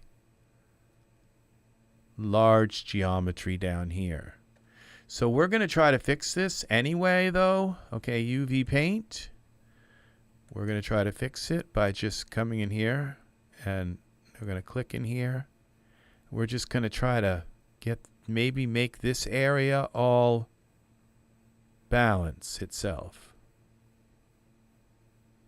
And by not clicking in the top upper area, okay, let's see what happens here. Look at that. See, that's a little better. A little bit better.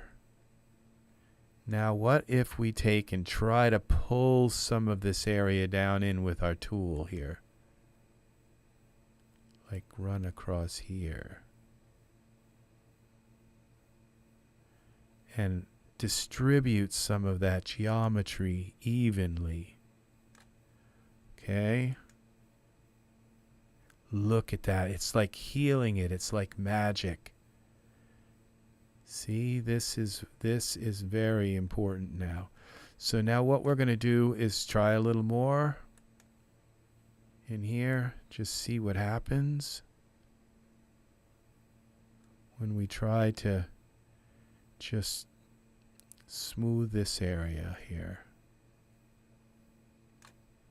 Okay, accept. I think that's about the best I'm going to do.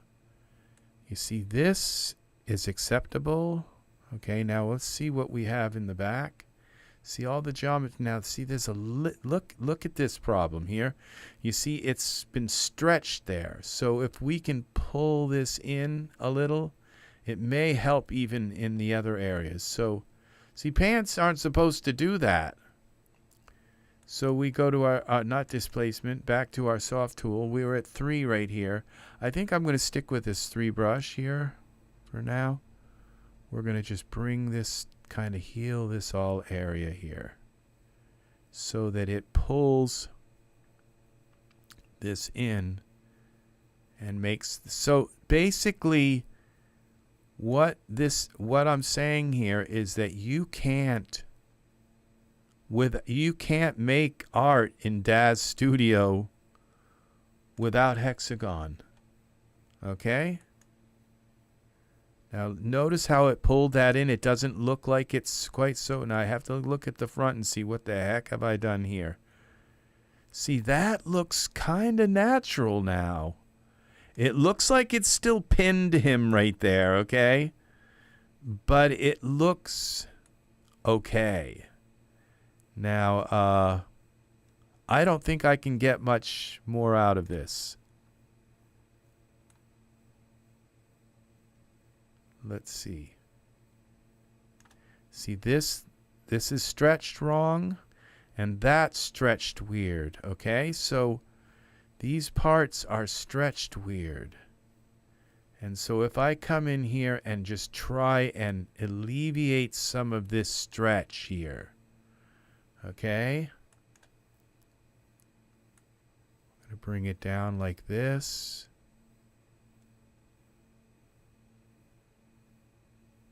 Come in here like this. Come up here like that. And see if we can just kind of smoothen some of this out. I don't want to get too close to that spot there because I'm afraid it's just going to like, and hopefully this will come back into Daz the right way. Export back in. Now that's a lot of work. I don't want to work too much on it and like,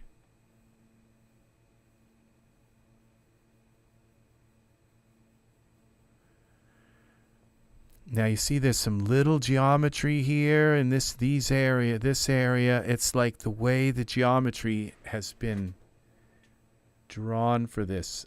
But you know what? I think I can live with this. This kind of looks okay. Let's try a few more though. Let's just see this. This is so easy compared to what I've had to do, what I've been doing just in Daz alone with Mesh Grabber. Oops, now I got his hand. I almost got his hand. Don't get his hand, because that can be a deal breaker in this program. So we're going to just try and smoothen out this geometry here so that it, okay, I think we better stop here before we ruin it. So,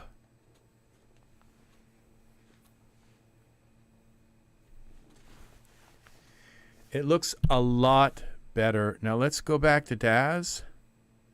See, now this is what it looked like. 9.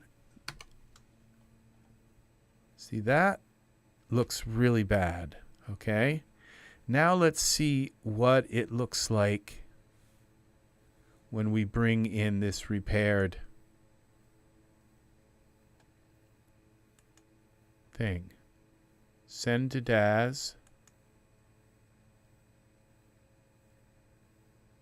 I hope it's sending it all, but it sent the pants, and I may have to select like everything to send it all back. So we're going to try this. I may have messed up here. Okay, so but reverse deformations, yes. Accept. Morph created. Okay, so now we select the pants. We go to our parameters. And what we have a morph here now. Look how it just fixed that. See? Now, I mean, I can kind of live with that. Sort of, kind of.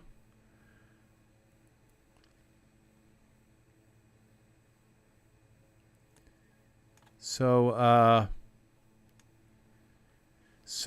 I think that's going to do it for this tutorial. It's the same thing with when you lift their arm up in the air and they're waving. It's gonna rip all of the geometry of their arm because it's pinned up here and it's pinned like here, and it's gonna pull apart all the geometry in there, and so then it's gonna look like the pattern that's over top of the geometry is all stretched out. And so you have to do that. You have to bring it into Hexagon and you have to fix it. You have to fix all of your clothing this way so that it conforms, so that the outer image, the UV map and the geometry underneath it relaxes and conforms to the image. Okay? And so I think this kind of works.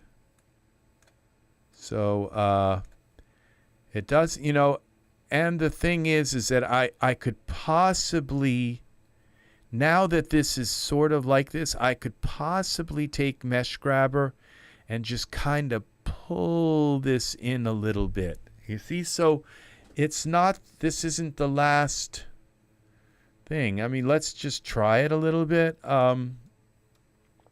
Let's save this as Dalton sitting.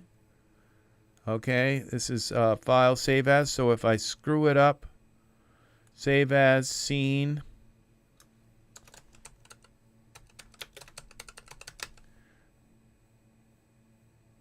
Come on.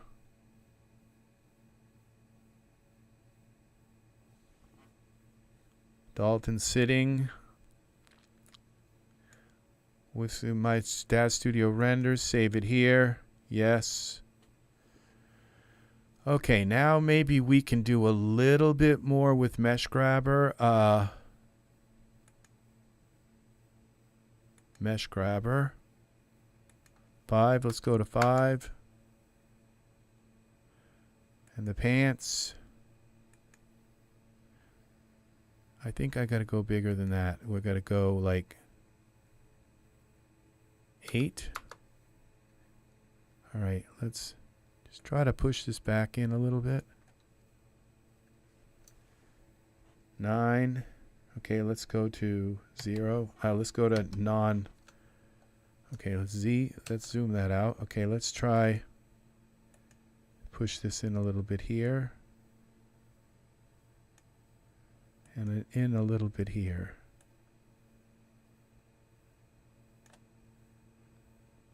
Okay, and we'll pull it over. Pull this over a little bit. See, now that we might be able to pull this right here down. Now that the geometry is kind of equalized, you can actually do stuff with it.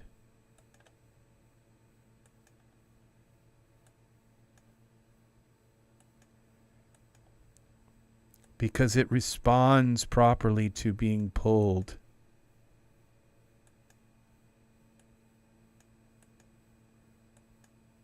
And now I don't think I can do much here in this, because this area I don't think will let me move it at all. I don't think this will move.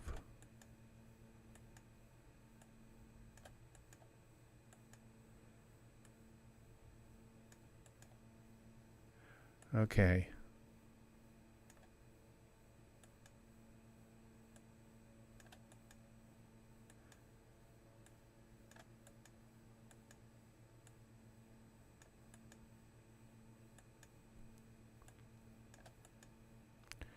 What have we done? So we take this part here, pull that down a little. See, we could actually possibly completely fix this.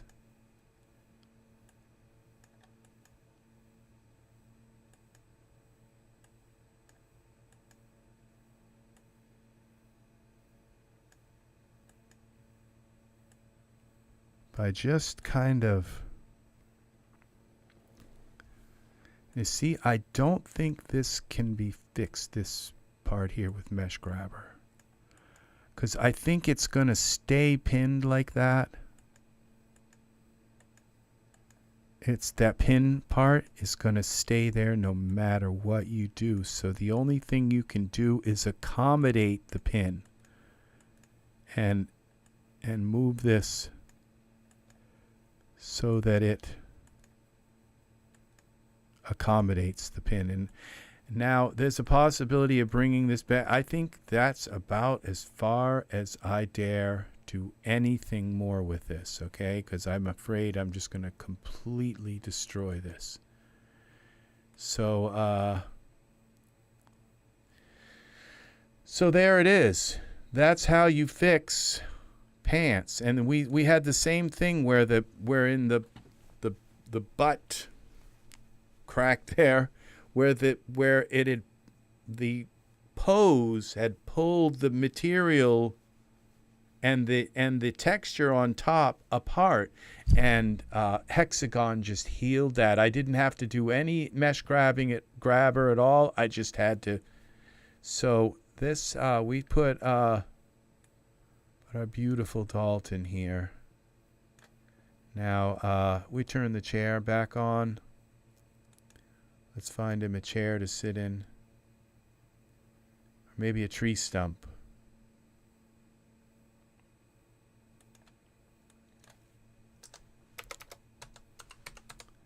Stump.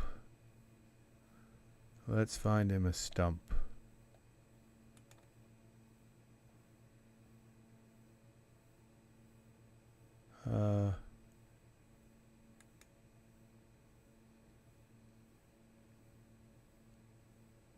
A burial stump.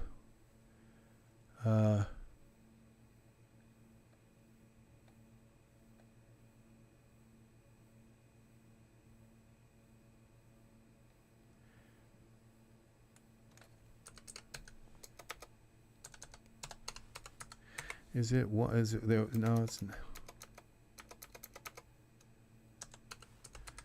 All right, I must be able to use one of these stumps. I thought okay, filter by context. I thought I had a crap load of them.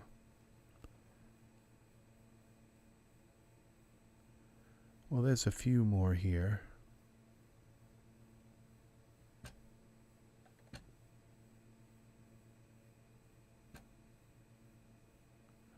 What's this thing? Oh, those are materials.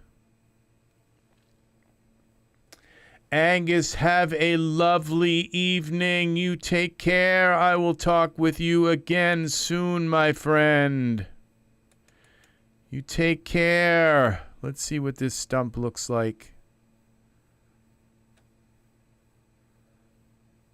You have a wonderful, wonderful evening. As you can see, I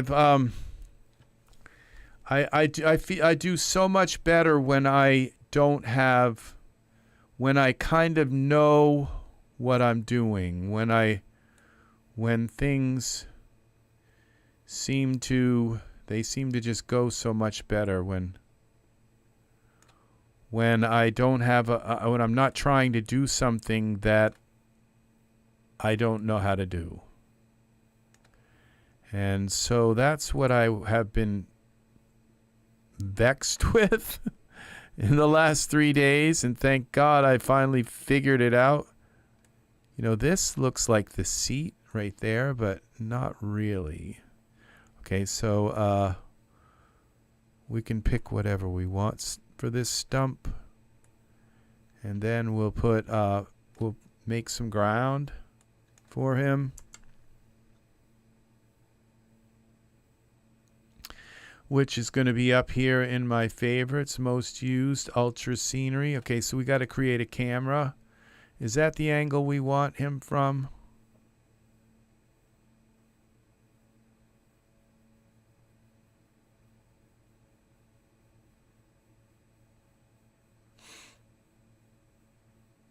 We want his face, to see his face a little bit. So if we come down and then go like this, then we can get some more of the horizon, get some of that stump too.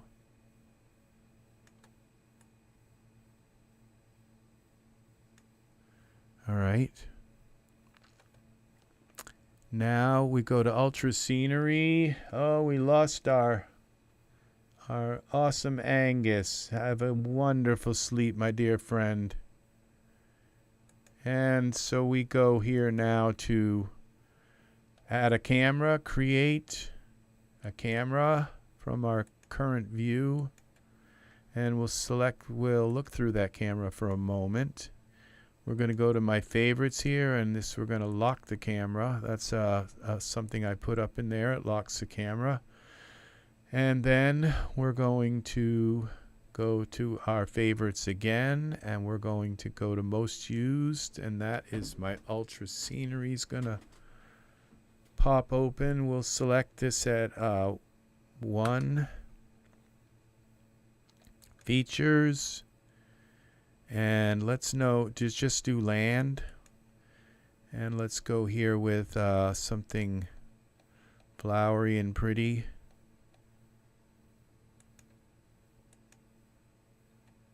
Country Ford, and then we've got this Britain. Let's try that, and then we're just going to try the grass first. We'll get rid of all the trees. With grass tufts, nettles. Select our camera, and we don't have water in this, so build a scene.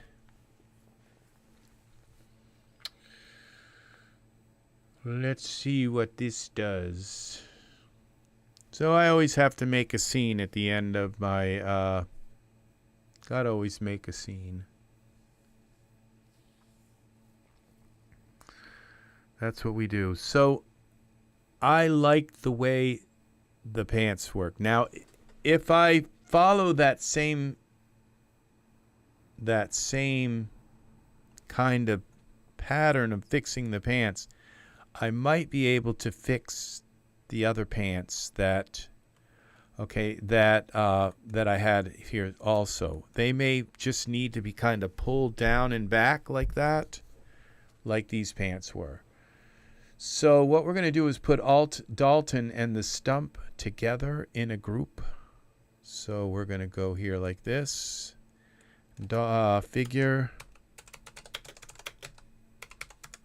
Figure and stump for now. Then I can move them together. Parameters, Y, translate, move him up a little bit like this.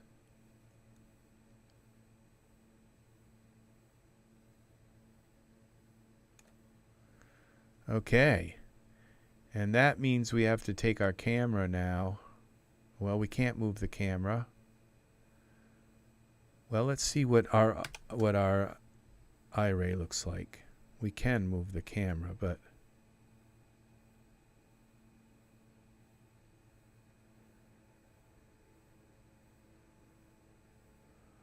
What's wrong with our scene?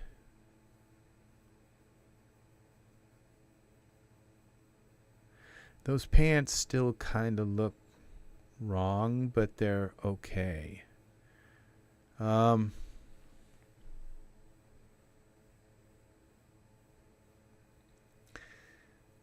don't I have grass here?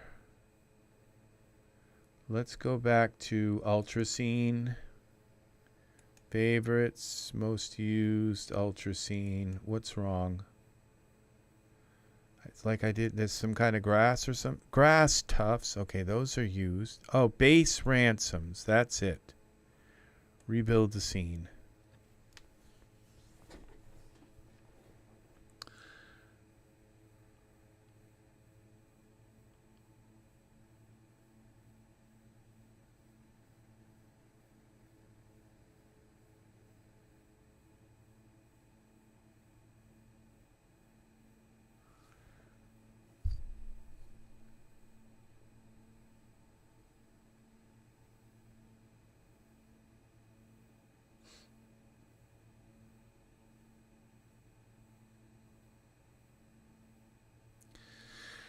So yeah, Daz, you gotta get in there, and you gotta put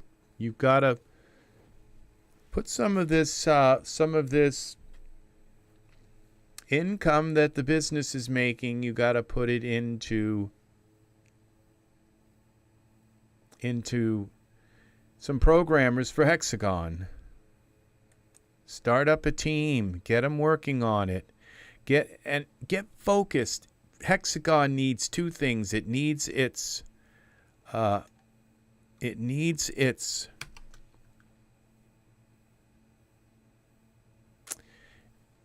user interface fixed, and it needs, okay, so we got to wait a moment for this to kind of come alive here for a moment. Now we're going to go to our 9 here. We're going to select our camera. I don't really like moving the camera, but I'm going to have to because most used. Unlock the camera because we got his head cut off. All right, now let's try locking the camera again. Lock the camera. All right, so what we're going to do is put a plane in the scene.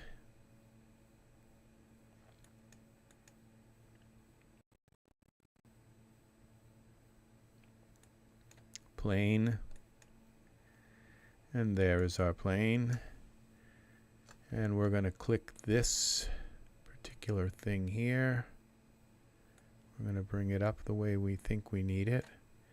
And that's going to be a 90-degree angle. And then we're going to go Z with the plane way, way, way back into our scene. Way back.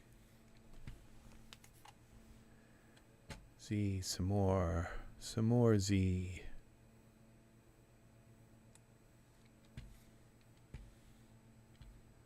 Okay. It's very slow using these sliders to do it. If you use the okay, so now we're going to go and scale this along the X. And that's one side. Translated X. Scale it along the X. Translate it a little bit.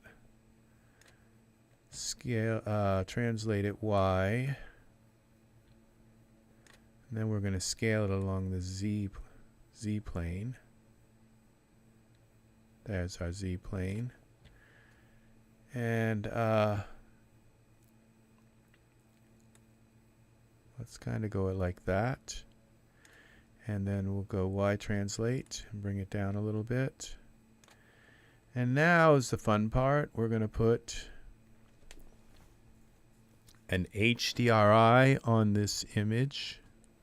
Surfaces, plane, base color, browse,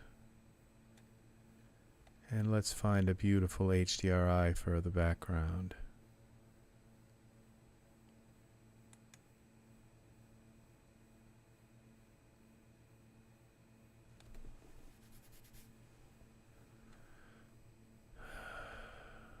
What's the difference between this one and that one? This one has puffier clouds.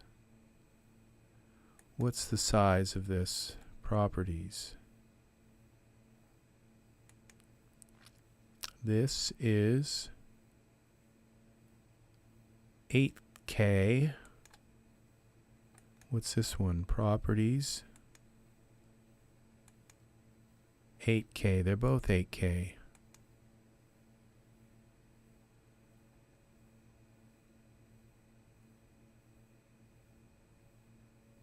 Okay, I think we'll try this one. This one is called AHA, AHA. Art. Open. Okay. And now we have to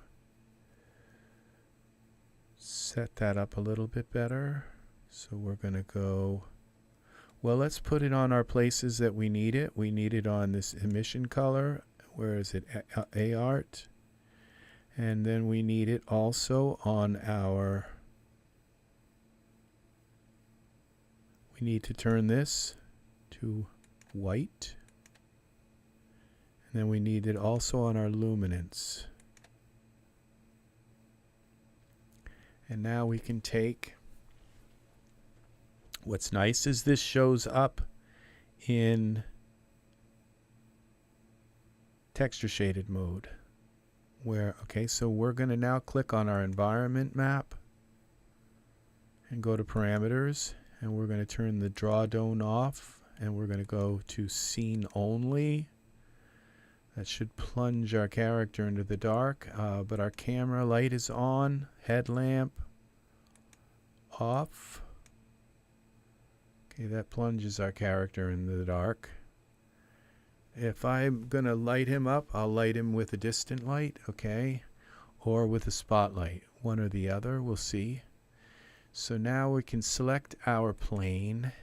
We can kind of mess with the scale. This would be Z scale, would be like that. And Y translate would be like that. And then we are going to, let's try a distant light.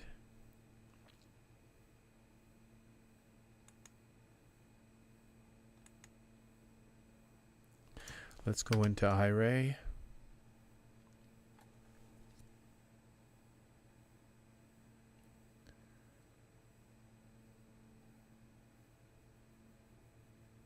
We're going to give him some hair.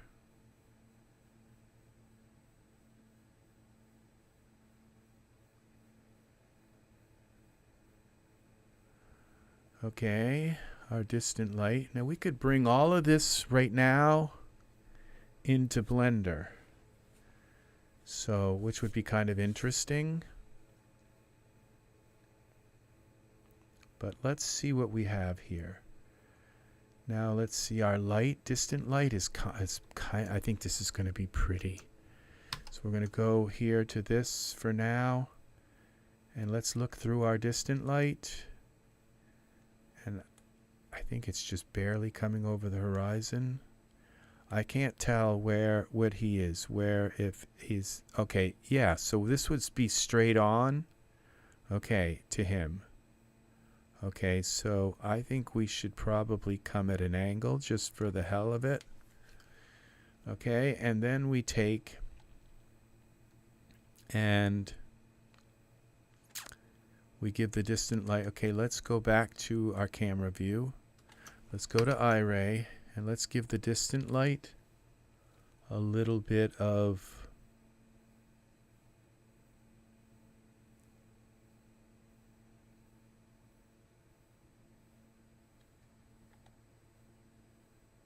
lumens. We'll go to See what that does. We need a little more.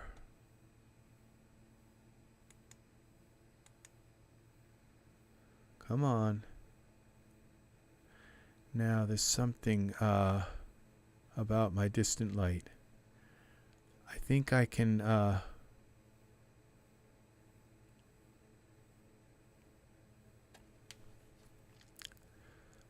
let's color the distant light. Oh, let's give it a lower the temperature.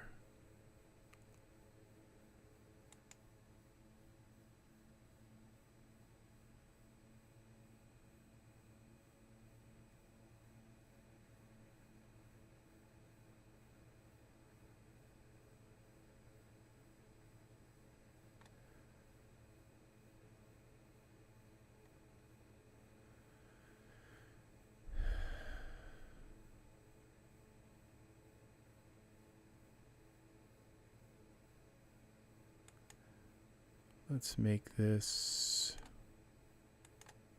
distant light kind of reddish.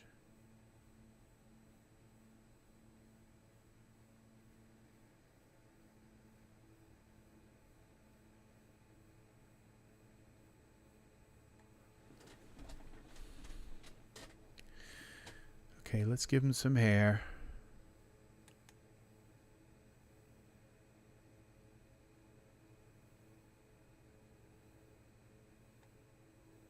Smart.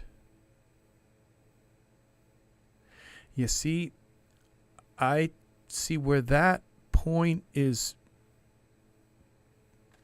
welded to him, I think is too low. Okay, I think it should be up about here. Okay, just my thoughts. Okay. And I believe the reason why it's welded down there is possibly because these pants weren't made for a man. They were made for a woman. And see, this is what really bothers me, is that the quality of male garments just is like kind of, sometimes it doesn't exist because of the bias, the female bias with the Daz store. So when you finally get like hair, it wasn't really made for a man. It was because they had to make some hair, and so they took some female hair that was short and just kind of spruced it around and made it fit a man. And it's the same, it's just, so I don't know. That's just my thoughts on this. So because it's pinned down like right in the lower part of the crotch, and to me, I think this part would be kind of hanging across, and you can't make it a hang across. You have to actually have that point way down in there. So something's wrong there. I'm not sure what it is, but it's just not right. Okay, so something's wrong with where the pants get pinned. I'm not sure how else to say it. It should be probably, but maybe they can't pin it higher. I don't know. Maybe there's some kind of logistical reason why they can't. All right, so let's go here. Let's go out of iRay. Find him some hair. I'm just going to go with hair that I know will work. And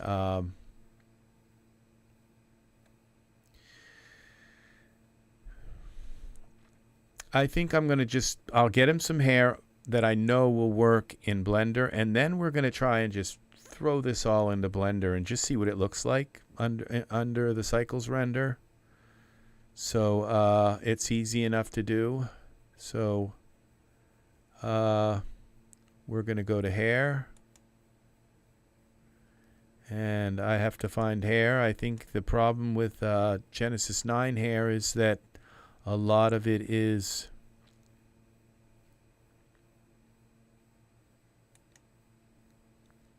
what happens if we give him this hair. a lot of it is this dual something, and it doesn't load in Blender. So Genesis 9, varsity hair.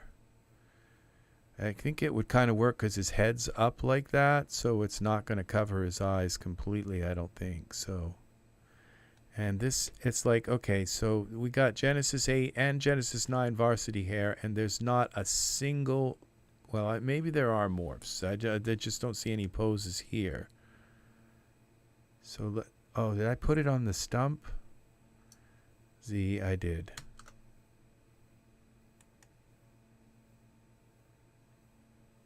Okay, we have to select. That was pretty bad. All right, so let's see. Maybe there. I'm not sure that that's working. I should probably give it a chance and just at least look at it, and I don't think it works. 8-1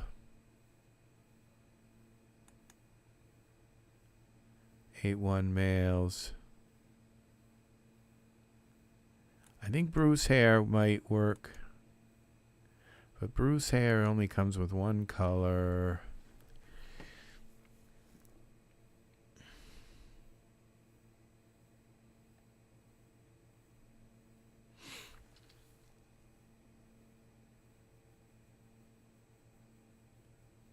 Pablo, okay, hair, let's go to short.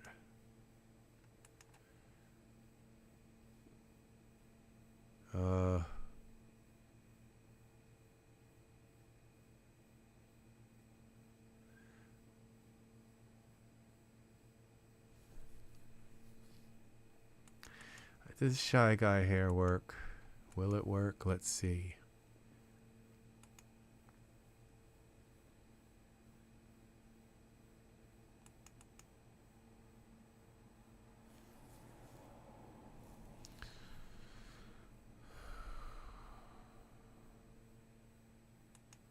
Genesis 8 male, base, hair, short, accept.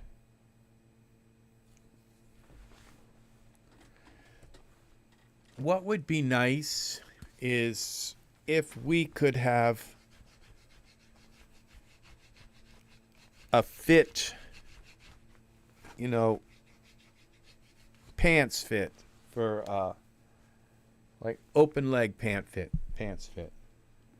So if you know you're planning on having their legs open like this, maybe they're doing yoga or they're doing something like that, that we could just right click on the product or something and have it fit an open leg. Or it could sense and say this figure is in an open leg pose. Their legs are at a 45-degree angle or something, 90-degree angle.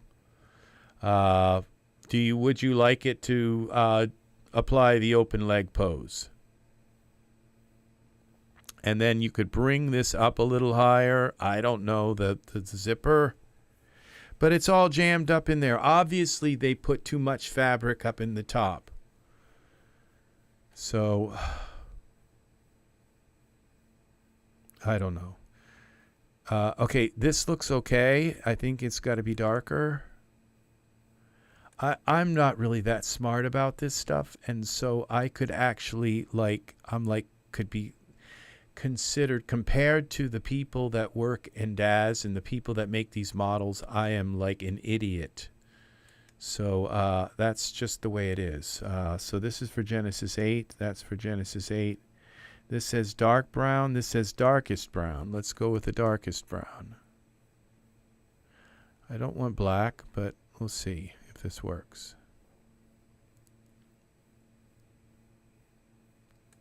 Well, I guess it's taking its time to load.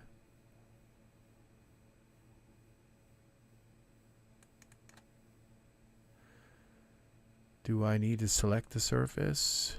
Let's try this again. Darkest brown. That can't be, doesn't look like dark brown hair to me.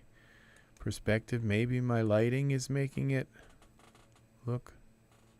Well, it could be that it's iRay again, that it's not in iRay. Let's go to our camera. Let's see. Genesis 8 hair colors were just...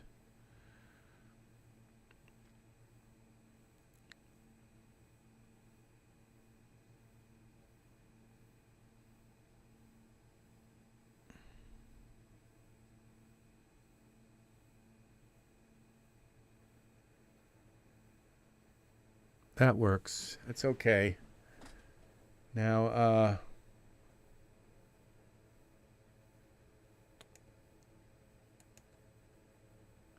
there's a little sun there. I don't think I didn't notice that, but all right. If I give him, oh, I know. I think I can give him hair without. I have that. This is one of the best products I think I bought for Genesis 8 male. You know, so many, I complain a lot about the Daz store not giving us Genesis, giving us, you know, enough Genesis 8 male products. And when they do, some of them are really nice products, and it's like, and they have to go way out on a limb to make them, like, because it's like male body hair. It's you don't really need, females don't really do body hair at all, so it's a completely male thing. And because of that, they have to have a really specialized artist to make it. And let's try this. It's probably going to be too much. Okay, but let's take a look at it now. Here in iRay. I love this hair because it's painted on hair, and it works. It just, I don't have to worry about it poking through clothes. And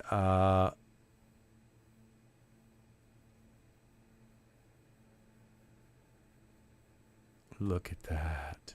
See, that just completely gave him something odd about the nipple part, but it's just like a little too much hair is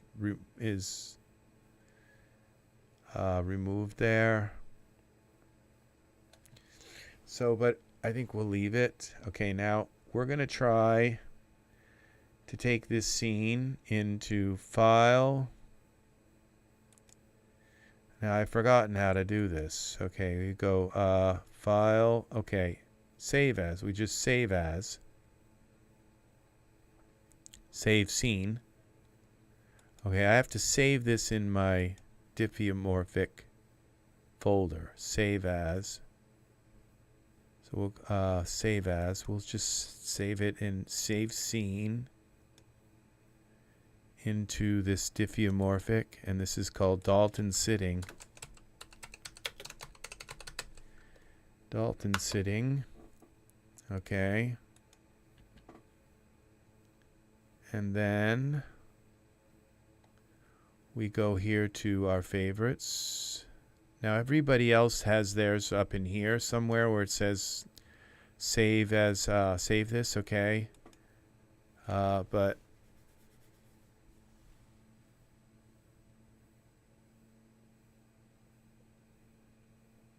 I think I'm doing this right. Okay, yeah, I am. So we go most used, export to Blender, and it takes the same name, Dalton Sitting, and it puts it in this diffeomorphic here. Okay, now let's open Blender. Blender. I think we can close this now. No, so we can save ourselves a little bit of RAM here. And we're going to take this collection here and get rid of it. Delete hierarchy. Then we're going to go here. Daz importer. Import Daz. We're going to go to diffeomorphic. And there he is, Dalton sitting. .duff. It's going to delete. This is going to import the whole scene. It's going to import our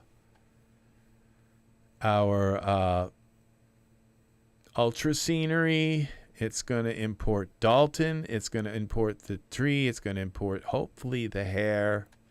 And hopefully we don't get any kind of error message. So here we go.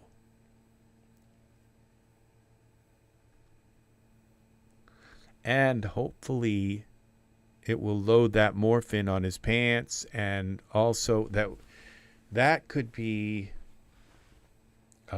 I think it will. I think it loads active morphs. I don't know that it loads like all of the morphs associated with him, but I think it loads morphs that are actually engaged. This is going to be interesting.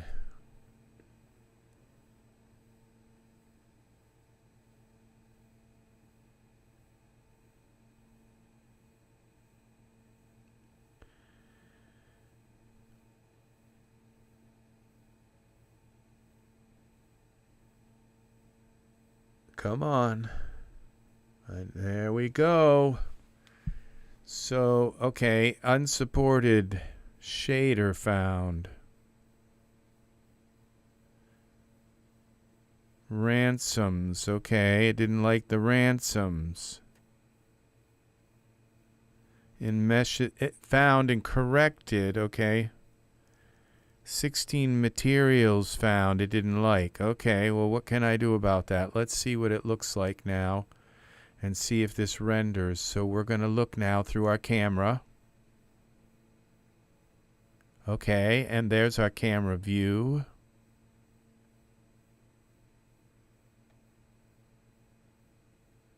Now, I don't remember it being that close. I don't think that's my camera view. Yeah, it is, because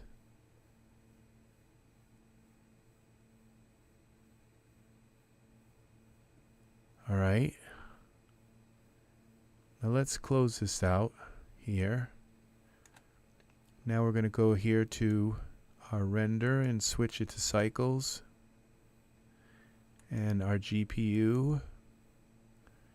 And let's see what the heck is here. Render this in Blender under cycles.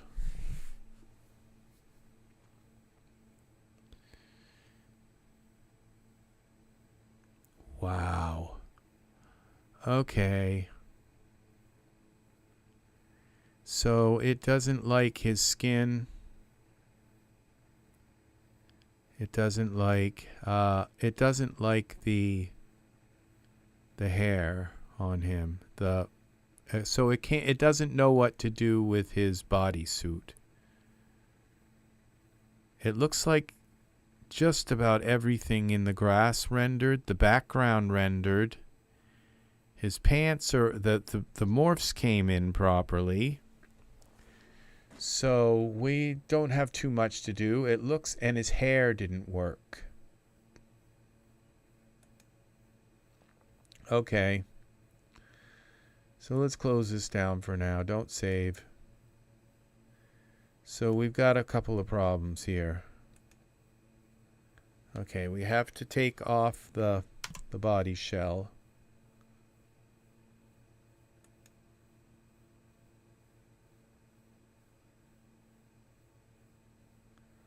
So we might try some other hair, okay, and see what happens with that. Okay, now what I'd like to do is, okay, we're going to get rid of the Shy Guy hair because we know that doesn't work. And then we'll find out if, because it could be the bodysuit that we used on him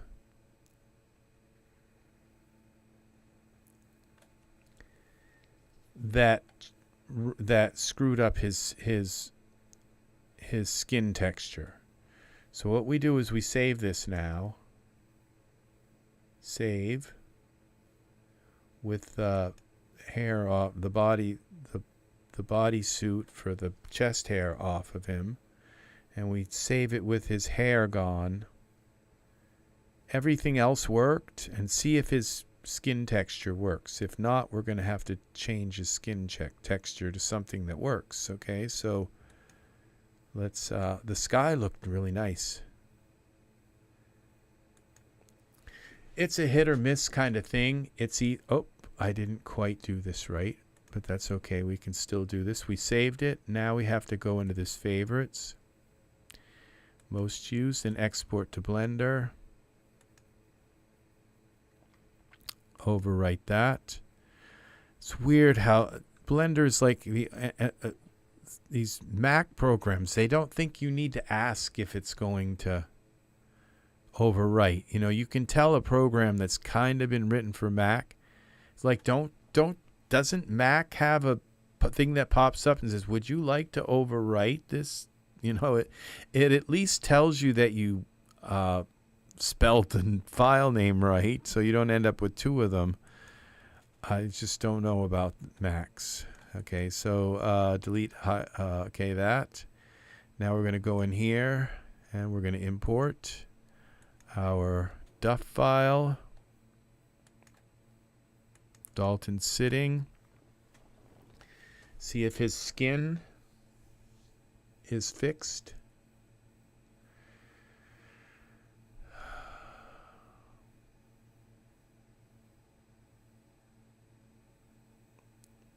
I think it's the bodysuit for the hair that made his skin not work.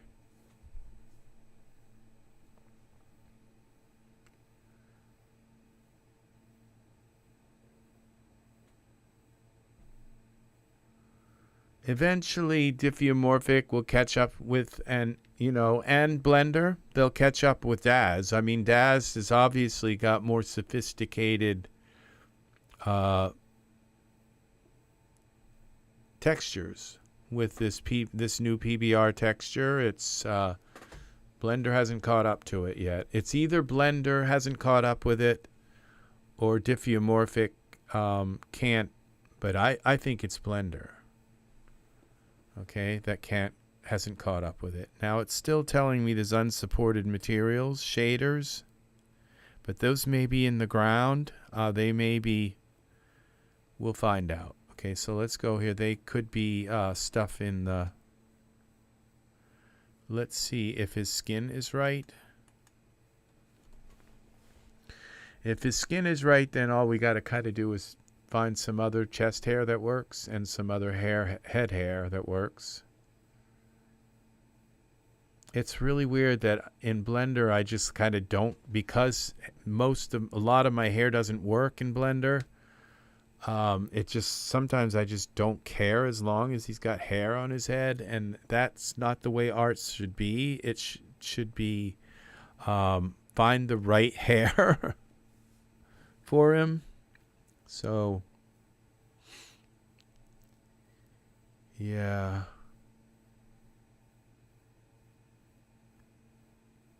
I think it doesn't seem like it. It may have, because I closed Blender, it may have closed down my render engine. We'll see.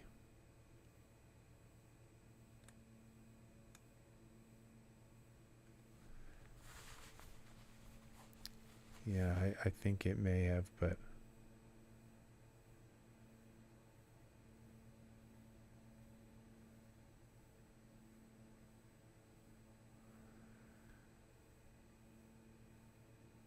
I don't know if I can close this or not.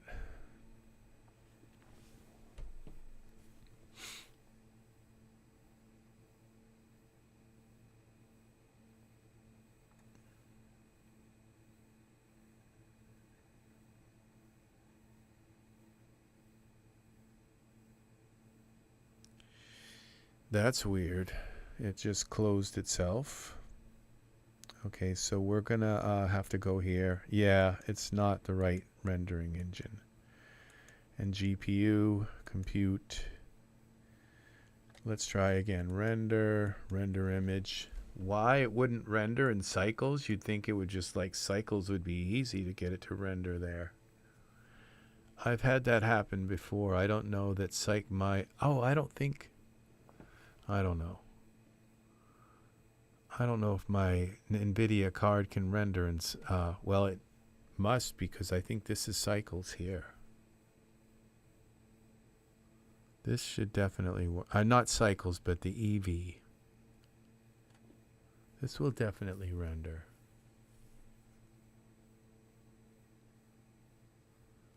Render kernels.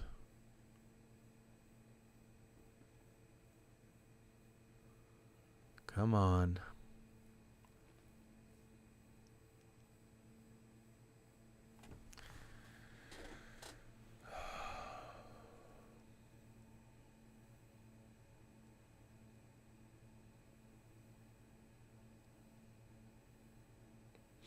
Why do I bring stuff into Blender?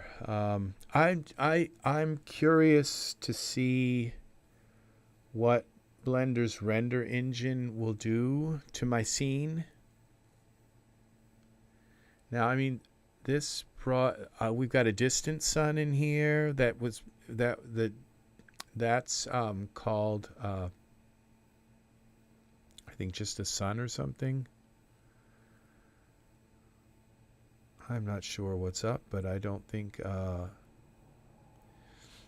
it's weird. It showed this scene before, and now it doesn't like it. And all I did was take the hair and the bodysuit out, which is kind of odd. I subtracted stuff from the scene, and now it doesn't like it.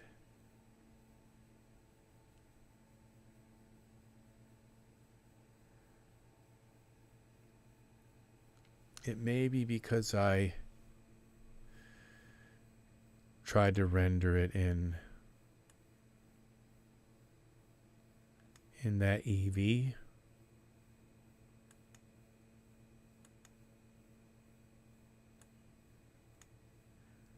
Okay, well, this is definitely not rendering. Oh.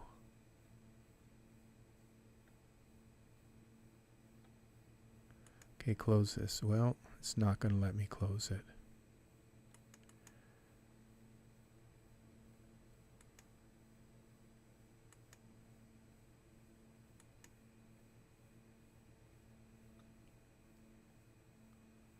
Wait for the program. Give it a moment. I don't think it's going to work. Now, I just got a new driver for NVIDIA. Was it?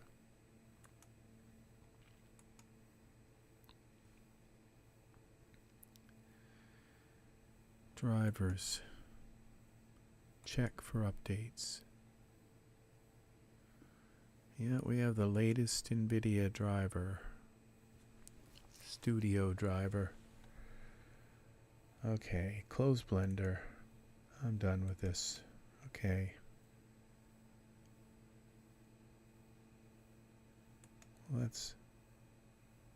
Okay, Blender's closed. Didn't even argue. It's like, I'm going. Blender. Let's set our renderer. Okay, first. Okay, delete hierarchy. Let's set up our render first. I don't know why I can't get it to just keep my render the way it, keep my render settings. It's like, okay, let's see what we have. Now we're going to go back to here. Diffeomorphic Dalton sitting.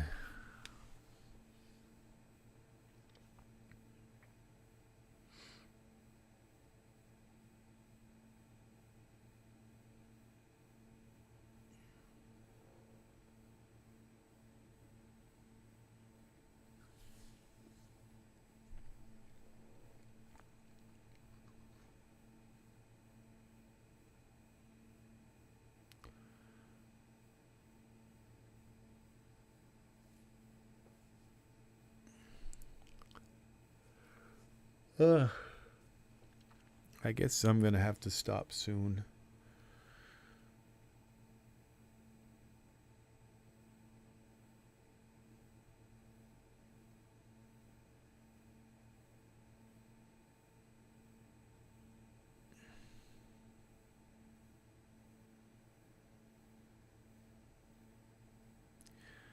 I think I saved my project.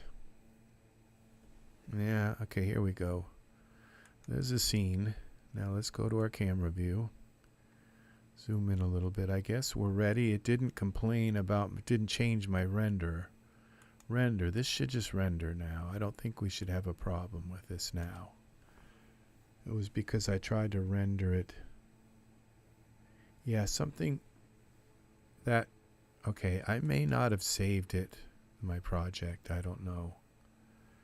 Okay, I think I did, but okay, let's give him some different skin. I think there's a problem with me, the fact that I put that skin on him. How about if we give him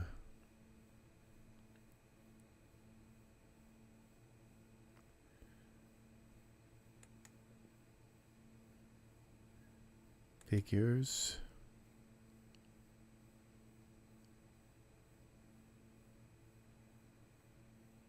Let's give him, I'm quite sure that Nahul, Nathan, skin will work on him.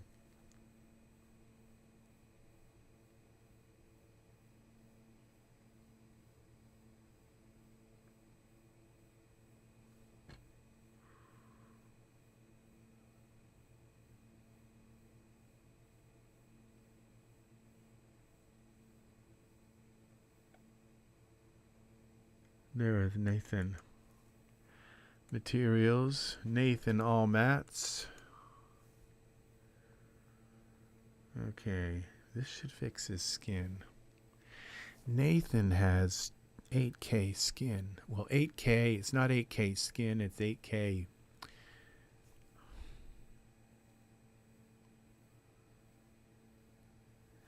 $8K diffuse maps or something like that. I don't know what it is. But it's not 8K skin. It's like we kind of, I thought we were getting when Genesis 9 came out. Thought they were going to give us 8K skin.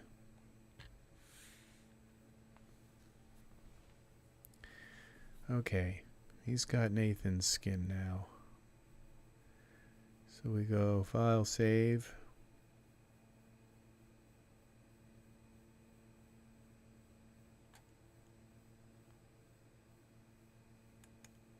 Save. Yeah, which means he could have two sets of brows. I don't know. I don't think so. He could have painted brows. I don't think he does. I think the Genesis 9 kind of exclusively uses those. The thing is, some of those painted brows were really beautiful. Okay, favorites, PBR, most used, export to Blender, Dalton's sitting. Okay, now we're gonna go and we might as well just delete everything out of here. Delete hierarchy. Delete.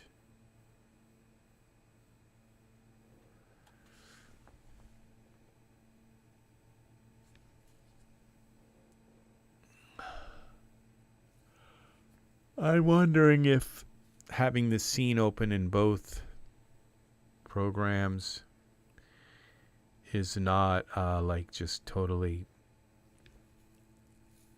overusing my RAM. It's not like a huge ultra scenery scene and then we only have one guy in the scene on a stump. Oh, now it doesn't want to delete. It's taking forever to delete.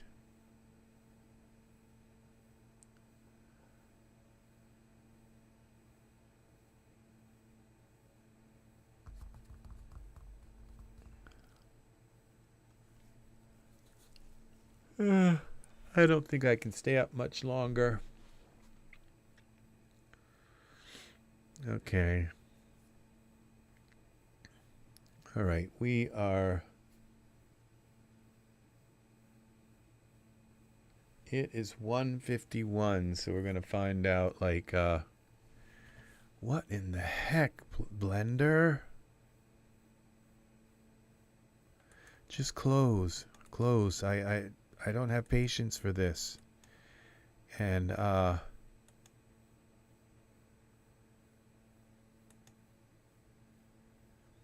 you're not supposed to do that, but... It can leave orphans in the memory. Delete hierarchy. Okay, let's come in here. Daz importer. Okay, we're first going to change our... We're not going to do the same thing. To cycles. GPU. Now we'll import the scene. Diffeomorphic. Dalton sitting.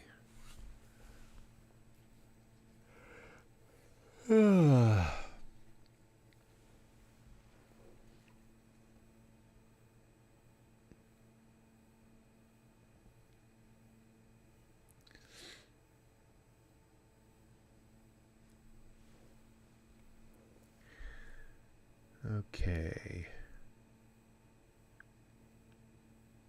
Blender's pretty quick at loading this stuff.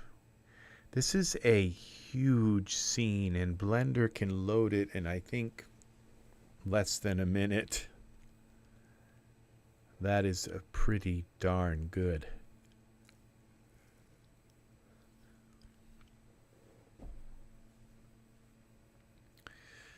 So once we get... So he doesn't even have hair right now, so...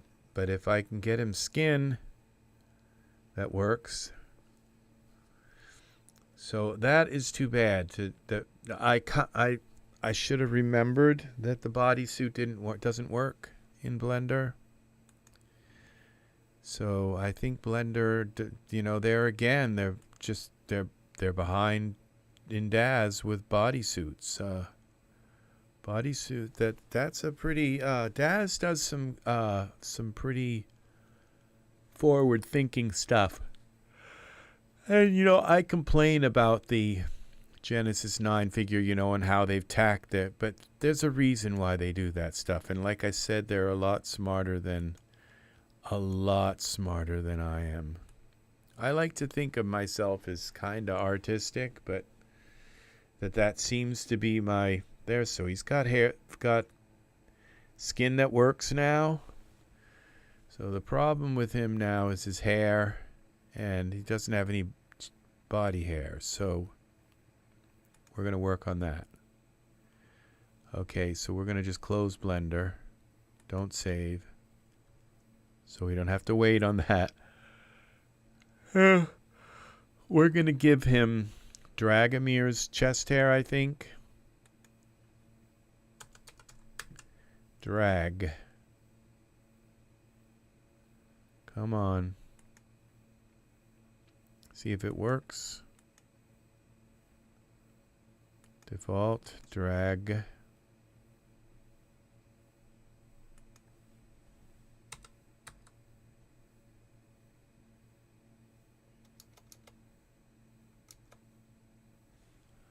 Okay, I thought I turned that off, but I guess I didn't.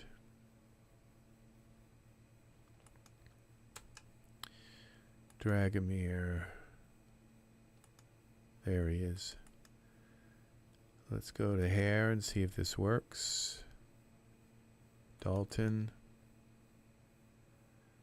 Genesis 8. This will work.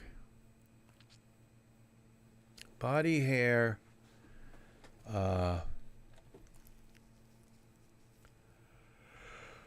Genesis 8 body hair works pretty well with... Where is the...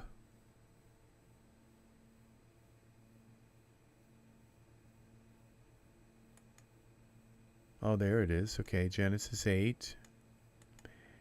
Bodysuit tight.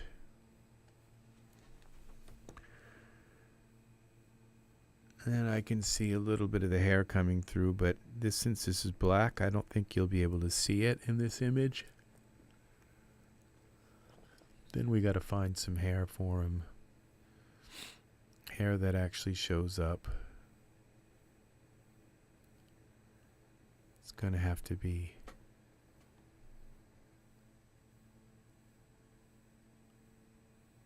Well, there's the body hair up there.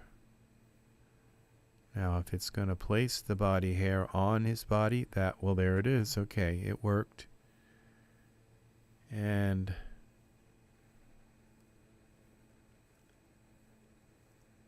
he's already got stubble looking. It's painted into his face, I think. So we're not going to have to worry about that.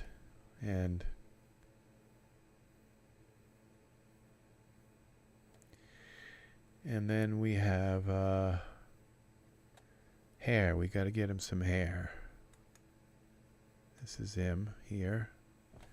Let's get out of iRay. I think that might be part of why Blender's been so slow. Let's see. We go to hair. Get rid of this Dragomir. We're just going to get the cheapest, sleaziest hair. Because Genesis 9 hair, a lot of it doesn't work in Blender. And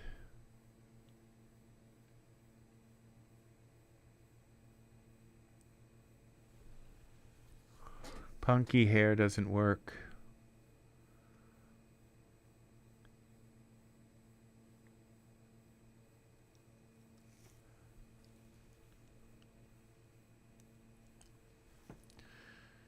We gotta just get Genesis 8 hair. Let's try this. Zoran.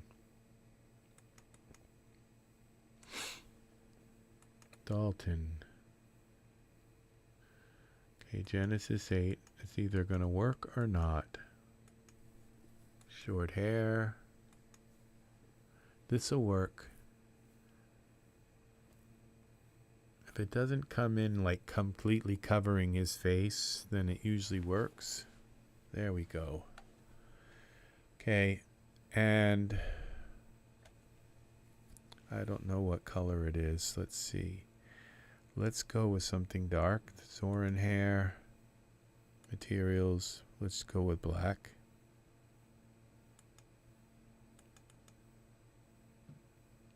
There we go. I think I changed it. Save this.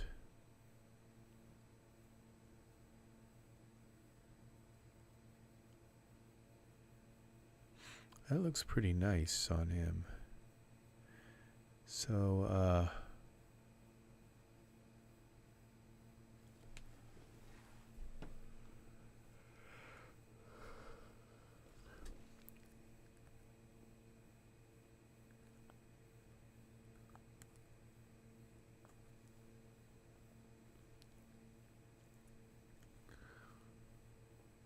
every once in a while a product comes out that really does look like it was made for men. And not just repurposed to make a quota. So I don't even think they have quotas, you know, at Daz. Like, because some artists just never make any male clothing at all. And they don't, and Daz doesn't say, well, you know, you have to put out some kind of male clothing, you know. They just let them keep going.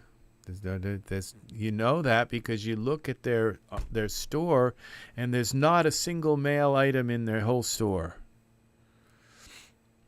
So they don't keep after them. So here we go. So now we have to go to our favorites, most used, export to Blender. We're going to overwrite that.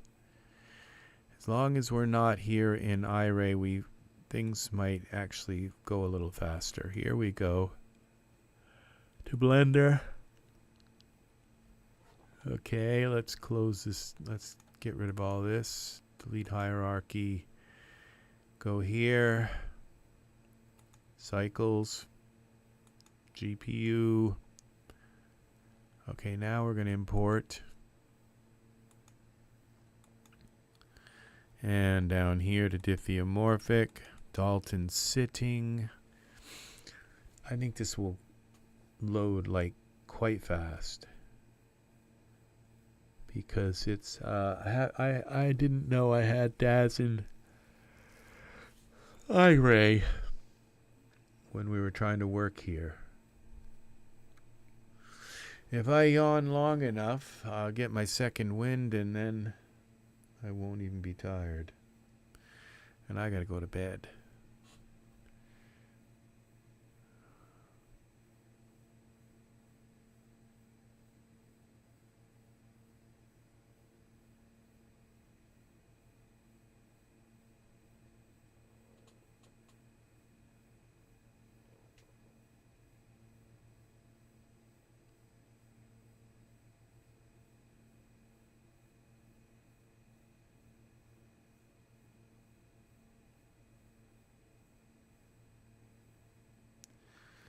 Well, it is taking a while, but that's the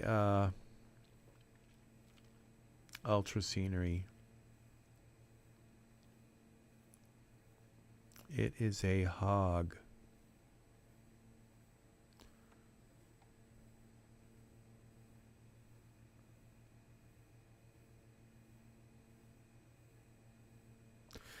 So I don't think my figure needs any more, but you know the thing is I like to tweak the light because the render engine is just has a different kind of sensitivity than Daz's render engine. Okay, I don't see any complaints with the hair. I don't think any of these are I think these are all well, we'll see. I think they have to do with plants that it I think it replaces them too, but I'm not sure. All right, we're in cycles. File, render. Okay, well, go to render, image.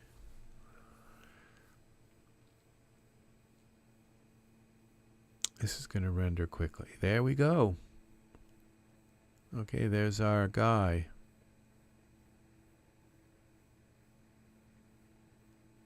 This looks pretty nice. And what's nice about it is his hair doesn't have any kind of weird like shine. Sometimes it'll like give me these little specks. All right, so we're going to close this. Okay, we'll file. Save as. We'll save this as a Blender image. As, what is it? What was the name of this again? Dalton sitting.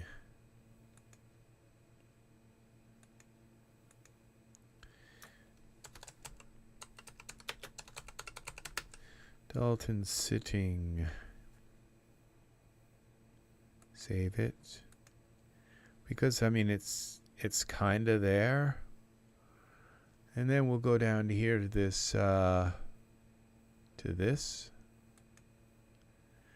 2840 3840 3840 by 2160.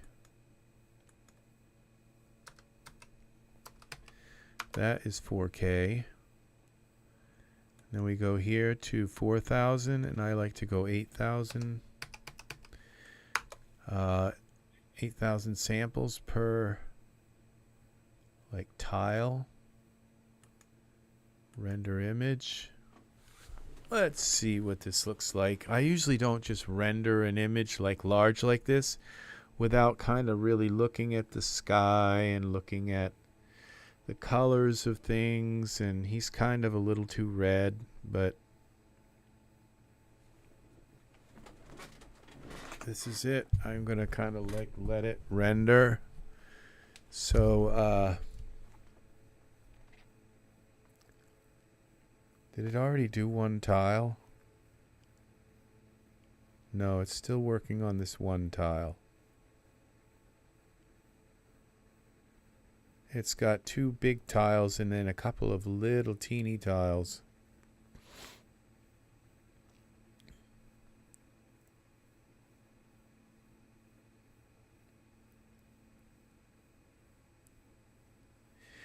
You know, what's nice to do sometimes is to get the red hue on everything and then just put a spotlight on him that's white to kind of offset the red a little. And make the red a little bit, so it hit 8,000 samples. Now it's 49, 69. It's doing these samples pretty quick.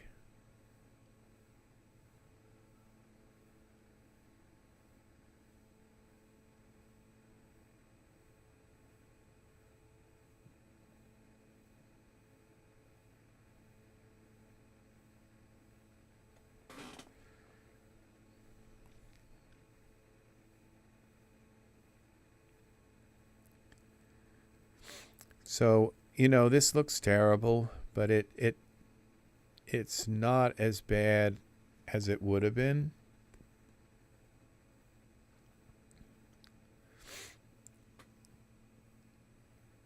And maybe what I could have done was brought, see my, I could have possibly brought my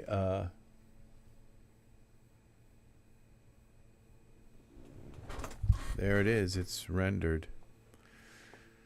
I could have brought this back in and possibly just tried to smooth out a little bit after the mesh grabber and also, but that's the thing is, you know, I didn't want to work for like 4 hours on, you know, on this, you know, in a live video on his groin area in a live video. So he looks very nice, actually.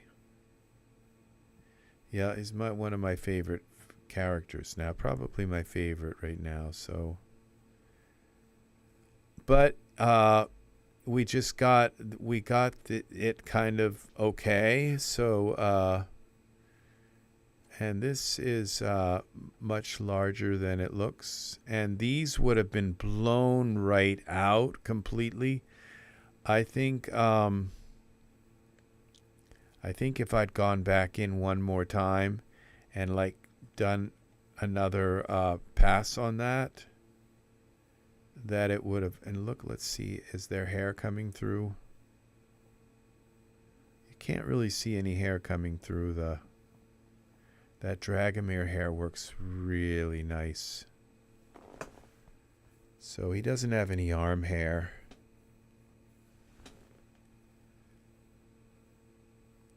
So this is this needed to go back into Hexagon one more time. But it's okay, and I think I still can bring him right into Hexagon. Let's save this image. Save as. What is this called again? I can't remember. Dalton sitting. Desktop.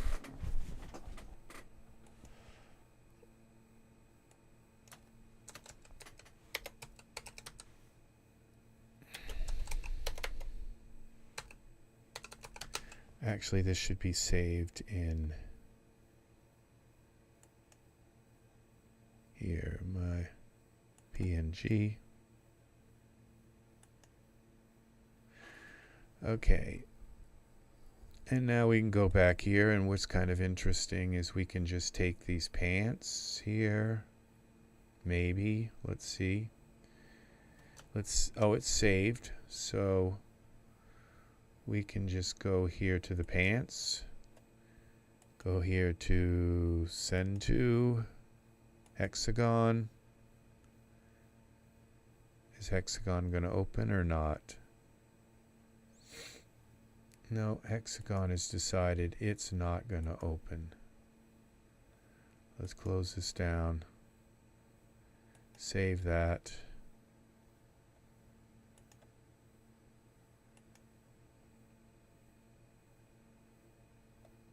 File. Send to Hexagon. No, Hexagon's gone to bed for tonight. Let's close this down. Give it a moment. And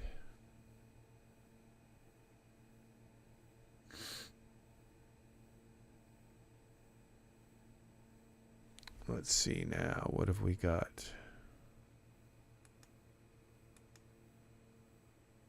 Oh, that closed quick.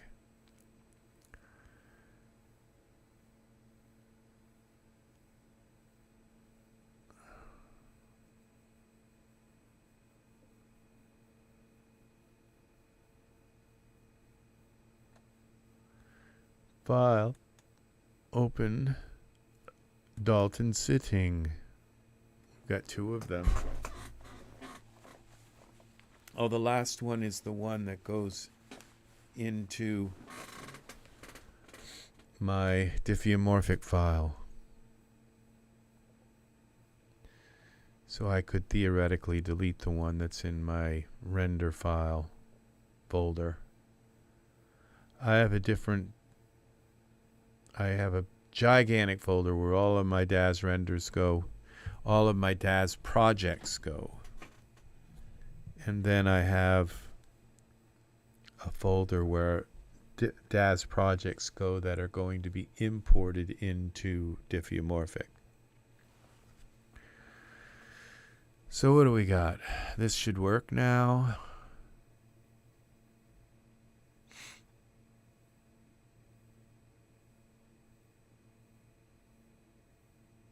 I almost took out a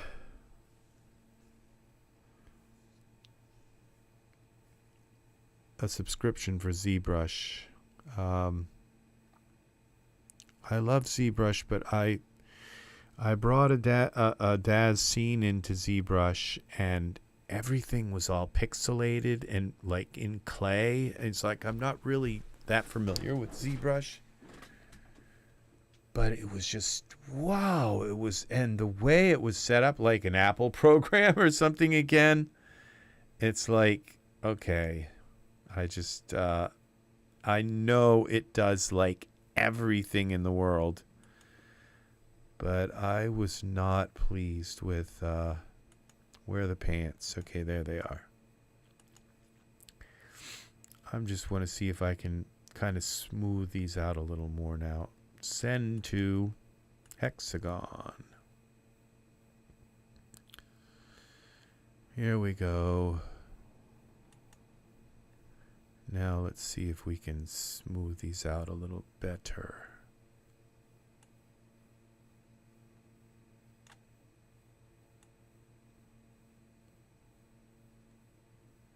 See, because these dots look too big. All right. And I could end up ruining them. That's why it's important to have everything saved. So soften tool.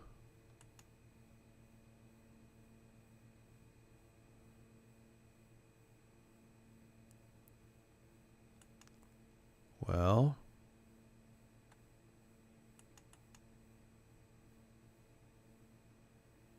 oh, I have to select the pants.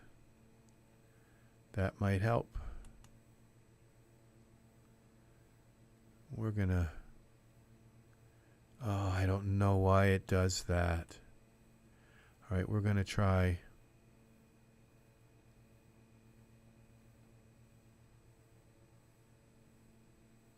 This should at least make it look a little bit more consistent. Rather than, because when I did the mesh grabber on it, I kind of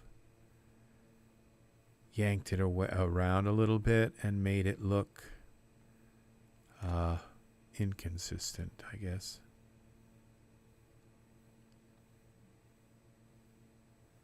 That's a little better.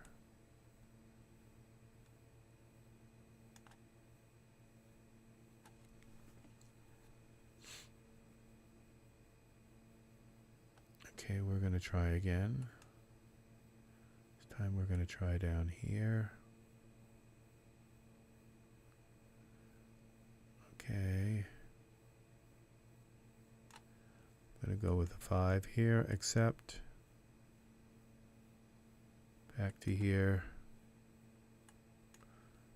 Let's go with a 7 brush, enter.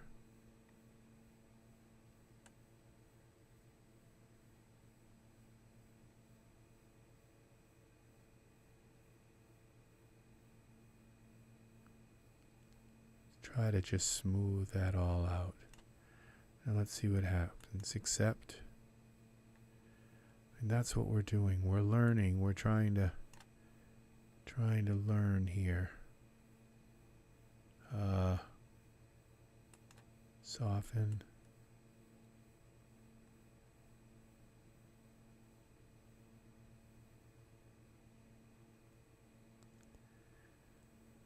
If they're going to sit and have a pose where their legs are like that, they have to be able to. Okay, I think that is the best I'm going to be able to do with this. Oh, and I just thought of something.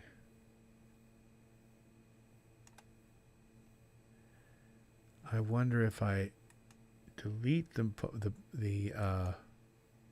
morph.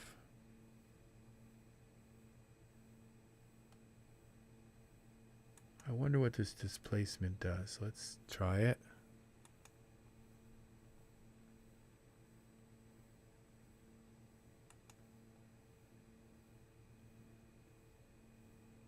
Let's go with 8. Let's see what this does.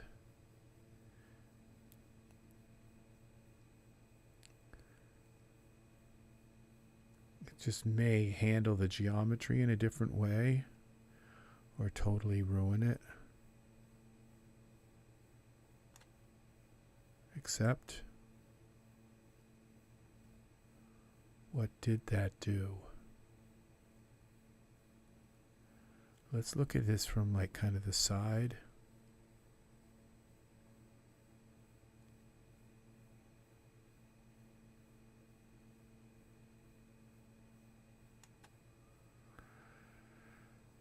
Let's go back to this displacement again.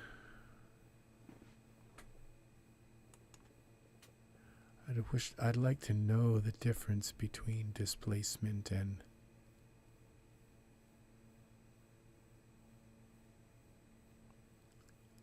this soften or whatever. Be interesting to know. Okay. Accept.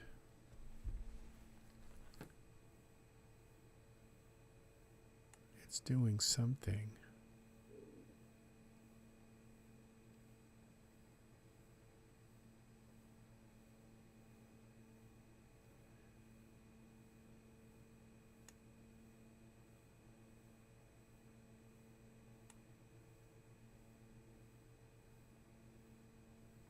See, this is weird. It's like it's pulled it up or something, maybe.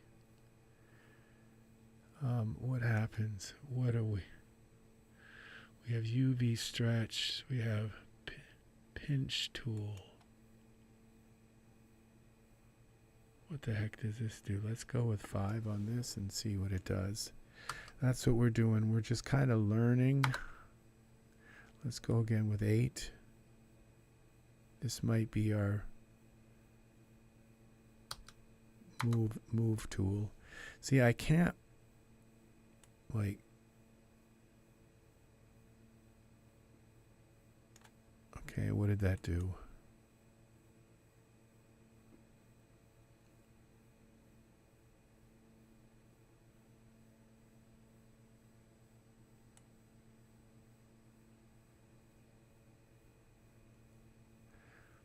See, it's like it's been pulled out here in different places.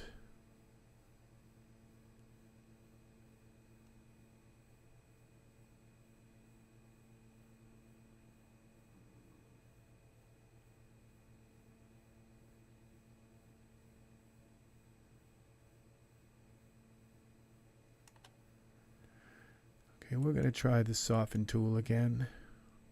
I might, maybe the diffuse pulled it out, all out here. I think if I can push some of this up into here.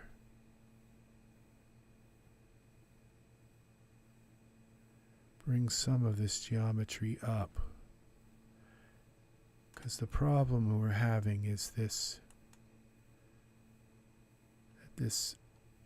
See where it gets larger, the dots get small, and then in here they get really large. Okay, so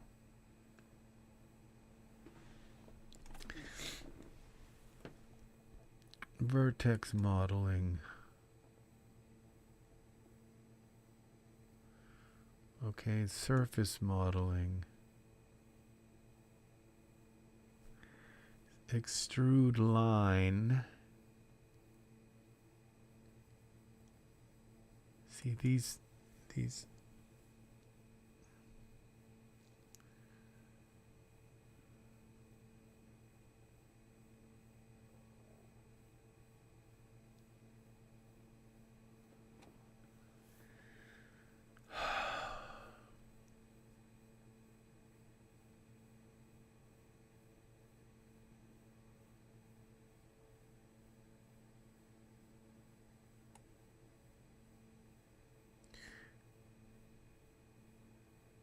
so I think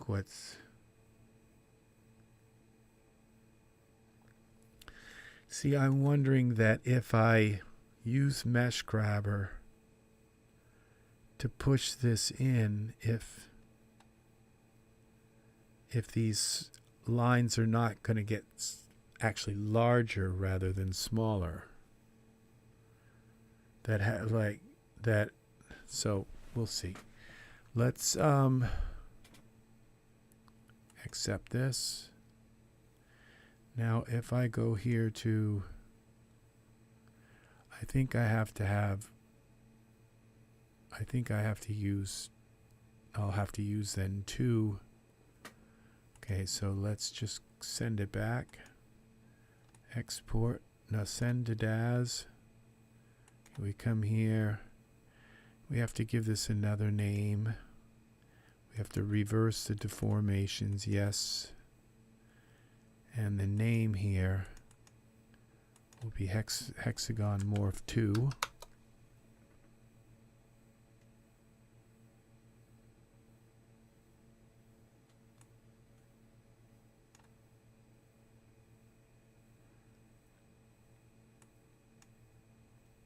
All right. So now we go here to parameters. Here. Let's turn on the light. I don't think we can.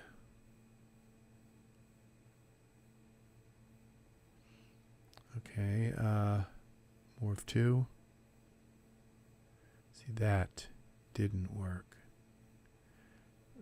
What if we turn morph 1 off?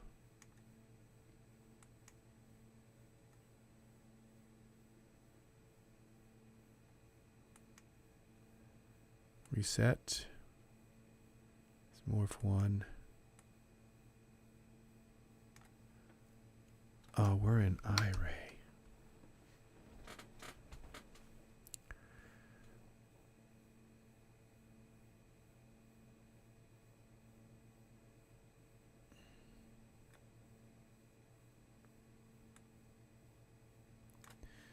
Okay, let's get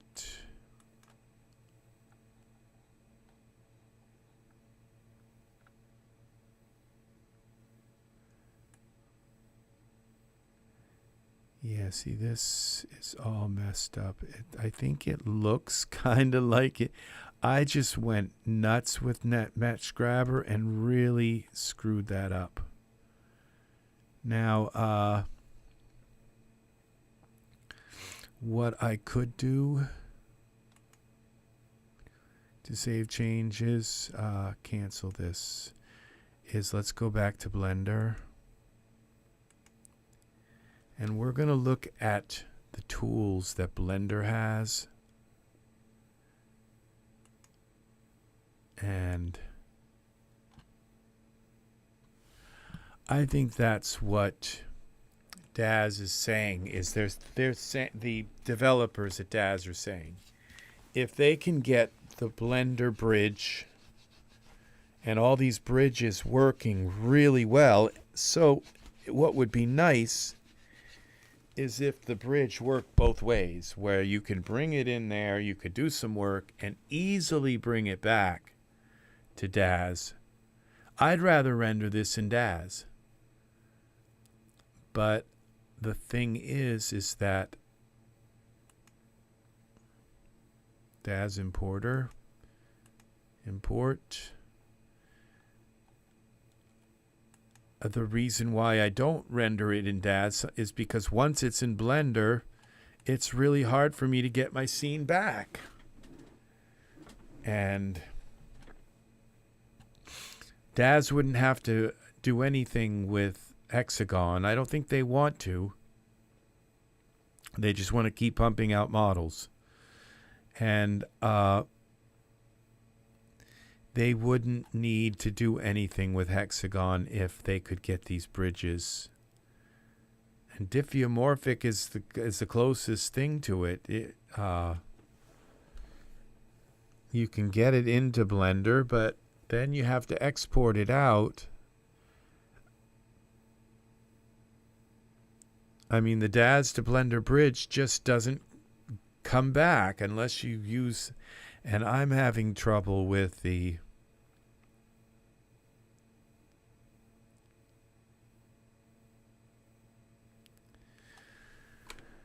So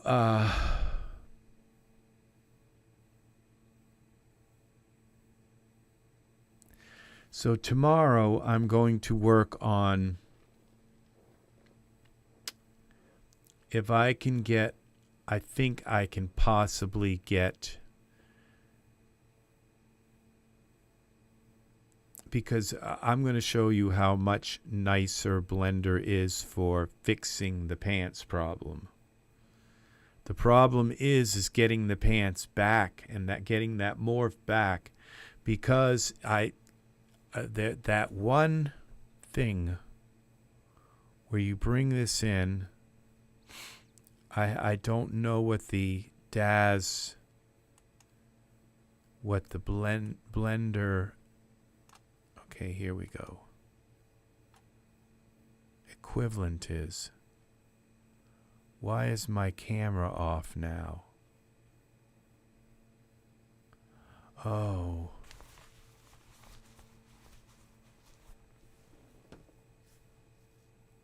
Well, my camera got moved. So we'll go here, try to set it back. Okay, so what we're going to do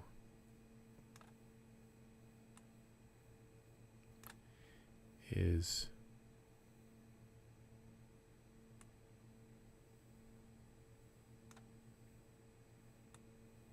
okay, we're going to work on these pants now with the Blender tools. And what we do is we have much better tools to work with. The ransoms, where is our guy? Dalton. Nettles. Figure and stump, here it is. Dalton. Pants, where are the pants? Okay. We open this up and we do this part, one here. And then we go to sculpt mode. And this is where you're going to see that these pants can be sculpted beautifully, perfectly. Okay, this would be smooth. And we can make this radius a little bigger.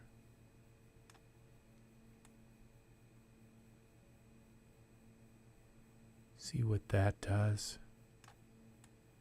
See how much nicer that is? It just completely fixes this. And it did it in like a few seconds.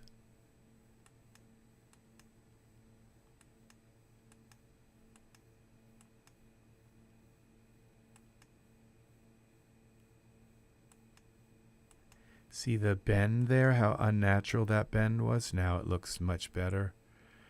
And what about this here?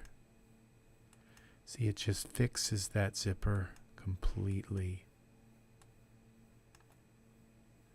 And now we can take and look at this in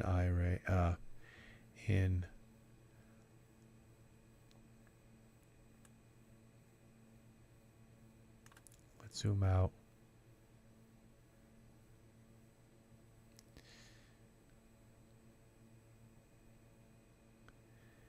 And let's take and close this. See, so I have got to find a way to get him back with these pants back into Blender with this morph instead. And that's what we're going to do. Tomorrow, we're going to get this. So Hexagon is easy. It's easy to set up. It's easy to get in there. And you can fix. Obviously, I fixed the tunic. There are things you can fix in there. But really, the way to go is Blender. And probably, you know, it's probably ZBrush. But ZBrush, I'm just so far from understanding ZBrush right now. Let's see what this looks like. Render this now. Okay. All right, we're at render this. I want to see what these pants look like now. They could be like all messed up too. They could be the zipper up to his chin. I mean, it's hard to tell.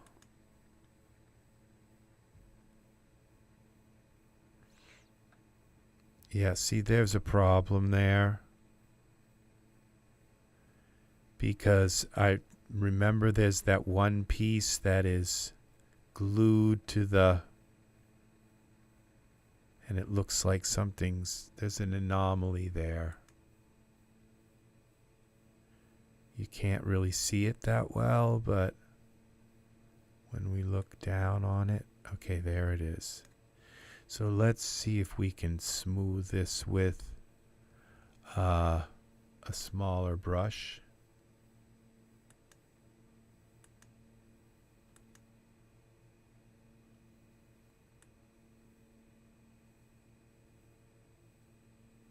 Radius. Okay, I think we have to hit. This is plus. Okay, this is minus.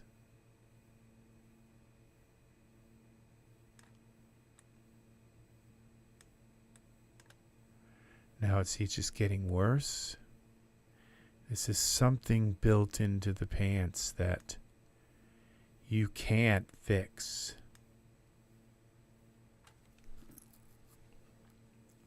Minus. The more I work on this spot, it seems the worse it gets.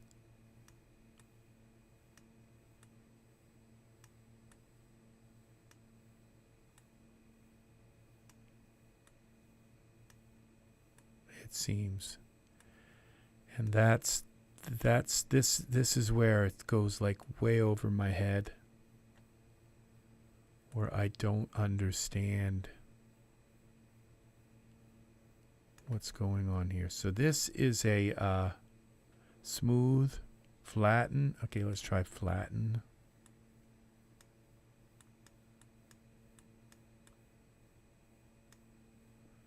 Flatten doesn't work. Maybe it might, but it doesn't appear to want to work. And so what if we have, do we have like a grab, inflate layer? Which one is grab? Okay, elastic, deform, grab. We pull this down.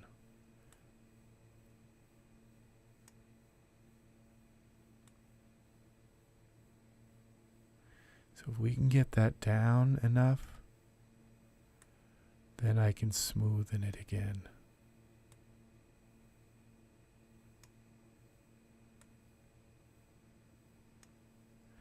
Now let's try to smoothen this.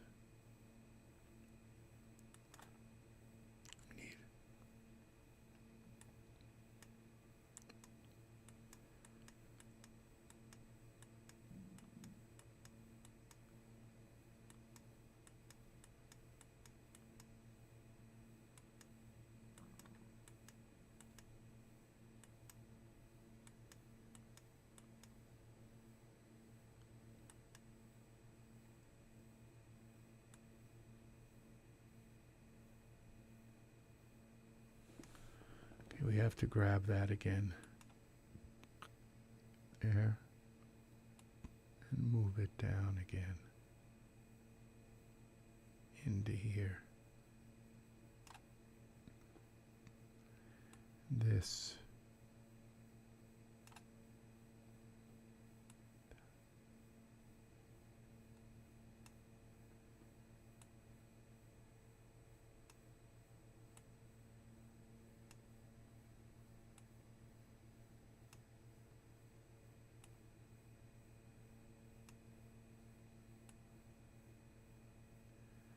Okay, once we get that down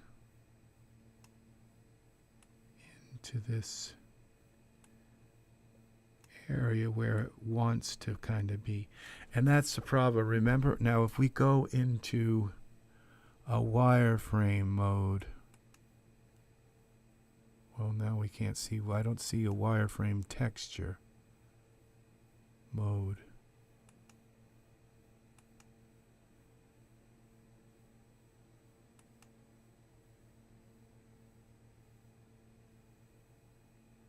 That's horrible.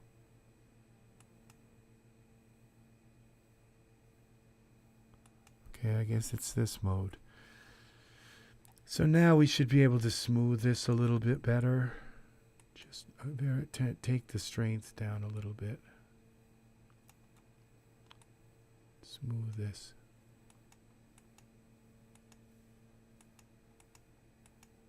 Just kind of smooth it a little bit. This piece is so temperamental. Okay, we have it popping up. We want to smooth it down.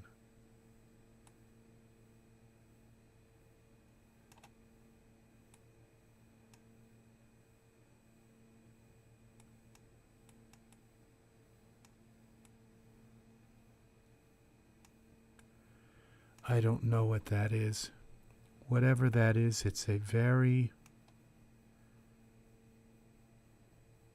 like pinned.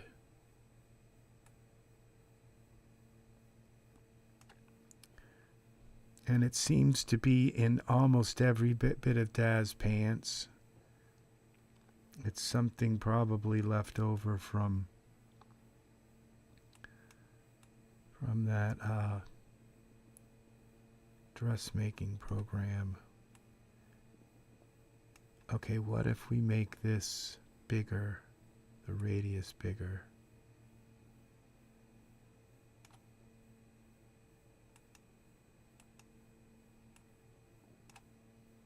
Smooth.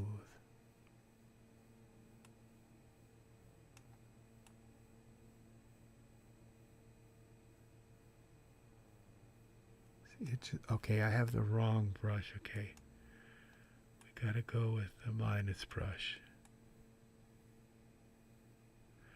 I'm wondering if, like,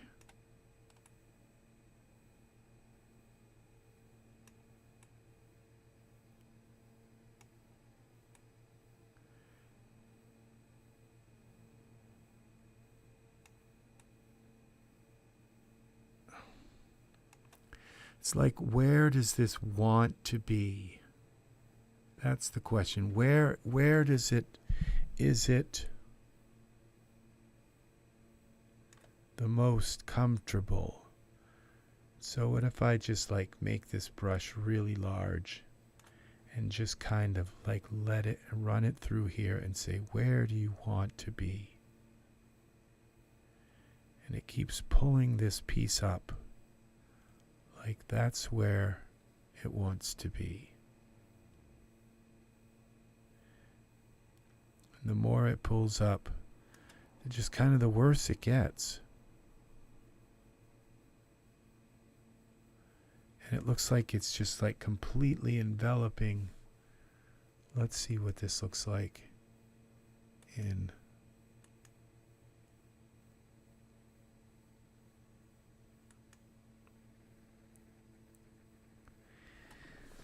Yeah, the zipper's completely gone now.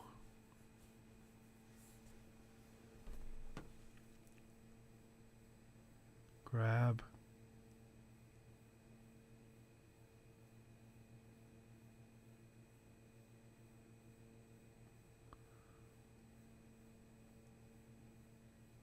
Okay, so let's click this pose.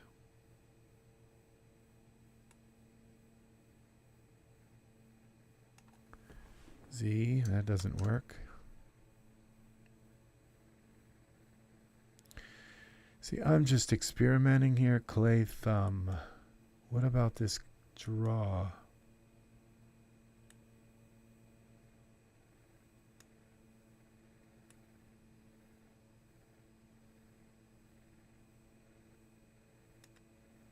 Strength.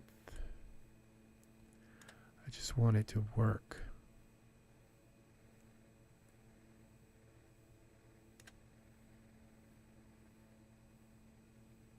Okay, that's the clay thumb. This is draw.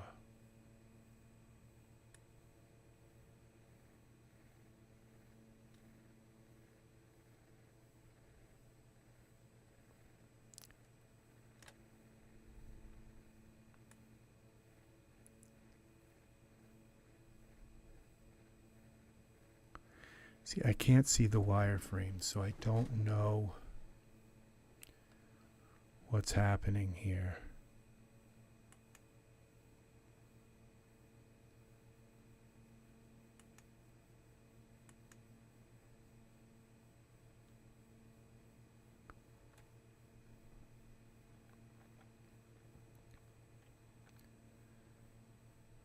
This is like hideous. Madness.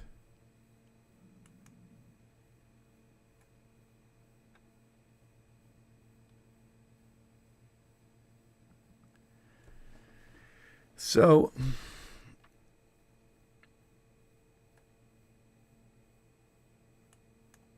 blob.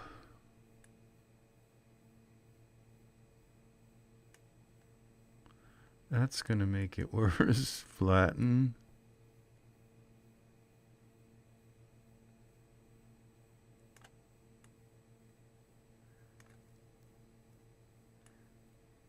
I wish I understood more of this. I don't. Like, what's really happening here? There's a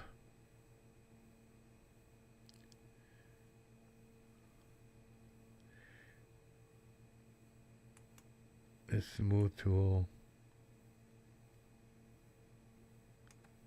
When I bring it to do the brush, texture, stroke, fall off, smooth.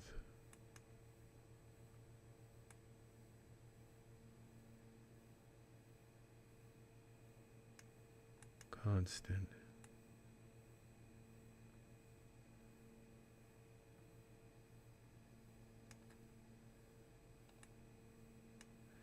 Now it's just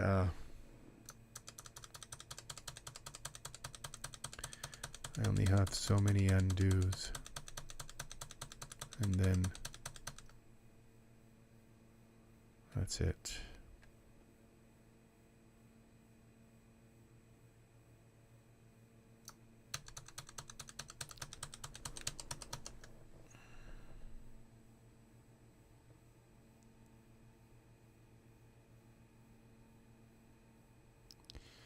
It's like, what are those triangles? Why is there such a noise here?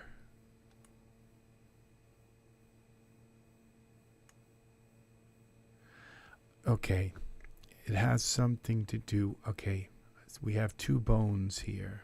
Looks like this is a bone here.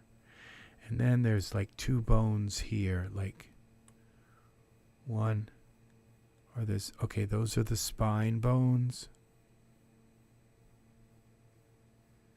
See these? Each one of these is a different spine bone. And then these two bones, they come about here. And there's a pelvis bone. Okay. This is weird. It's like there's two bones there. And I wonder if one is the pants bone. Okay, we get rid of, what one is this?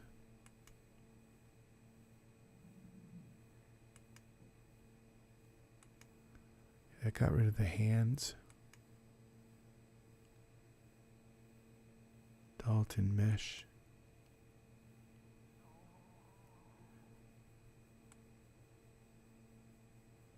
The hair is still there. What is this? I'm wondering, you know, if it's like, what have I done? Like pulled part of the stump up through? Could this be an anomaly from him sitting on the stump and his mesh that is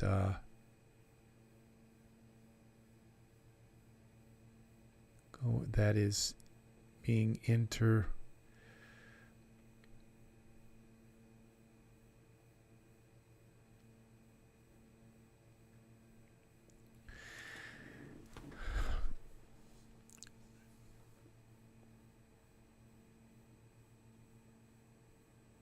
I think what it is there is something pinned, like right below where the zipper, there's something pinned to the body. And these are like, it's like they're anomalies because of that pin.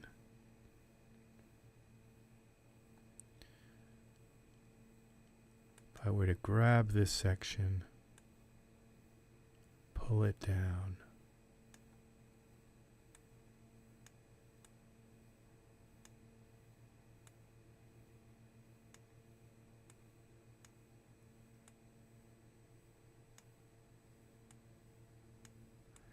And see, there's another kind of weird thing going on.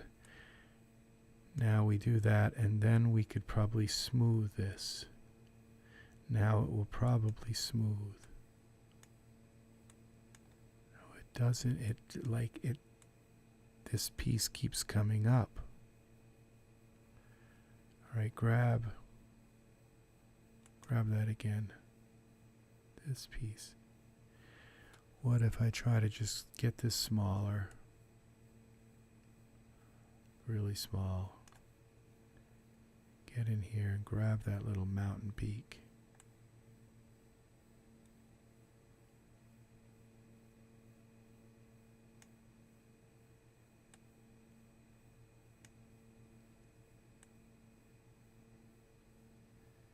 See and find out where exactly this goes. Am I pulling it out?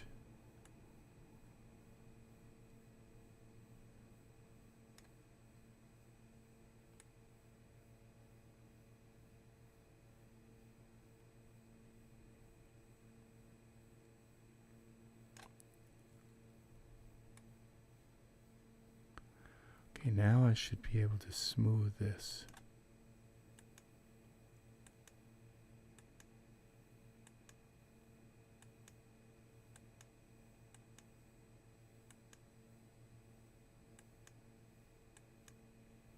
This looks like the bottom of the zipper.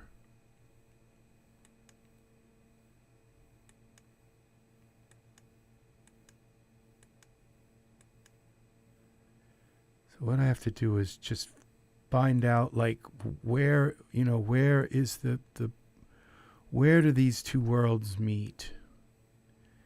Like where you have one world, it's the bottom of the pants.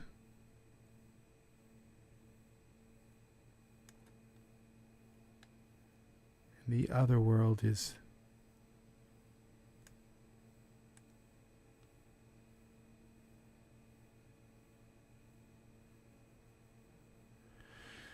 okay, well, this just kind of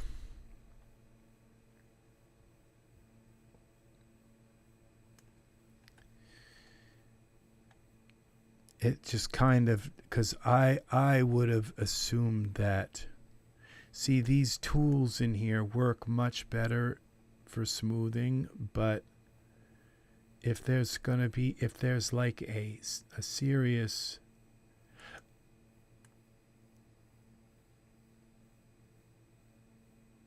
anomaly with the pants. I have to figure it out.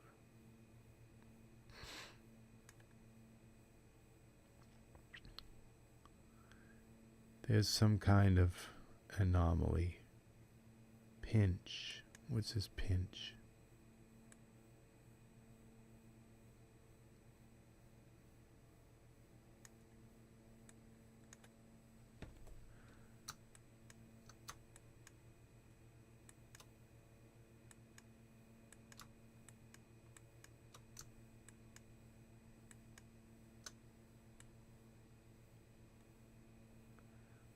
It's weird. It's like this. You use two different points to pinch, I guess. I'm not sure. This almost seems like it's fixed now. The pinch maybe works. I don't know. But there's one little anomaly. Go smooth. Now it's worse.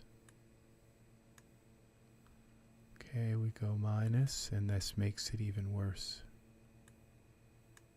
Yeah, see, this is...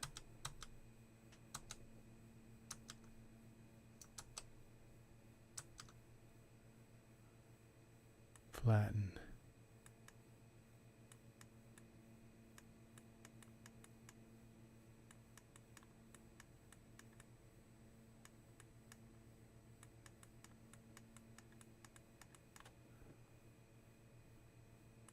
Radius.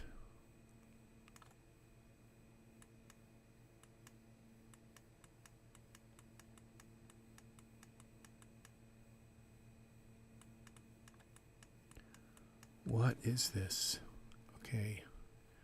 What is it that makes this so? This looks like some kind of pin.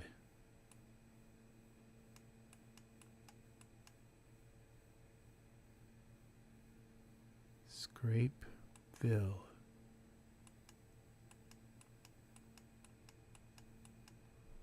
That didn't work. Rotate.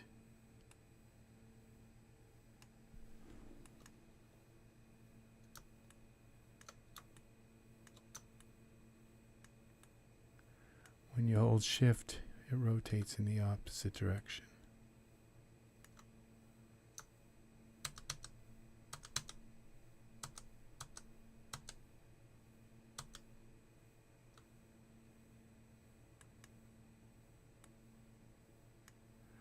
Okay, this could rotate like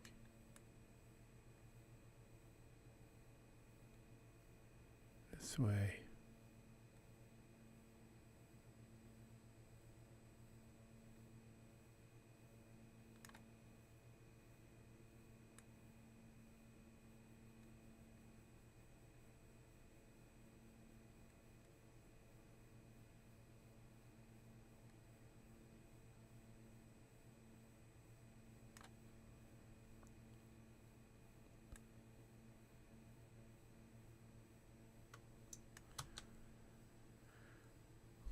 Strength is very high.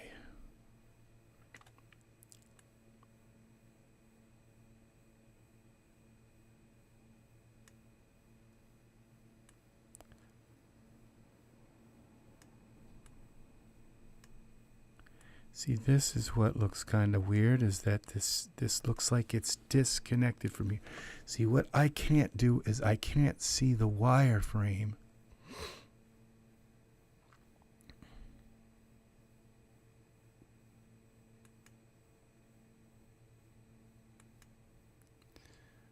What I need is a dual, like, both modes on.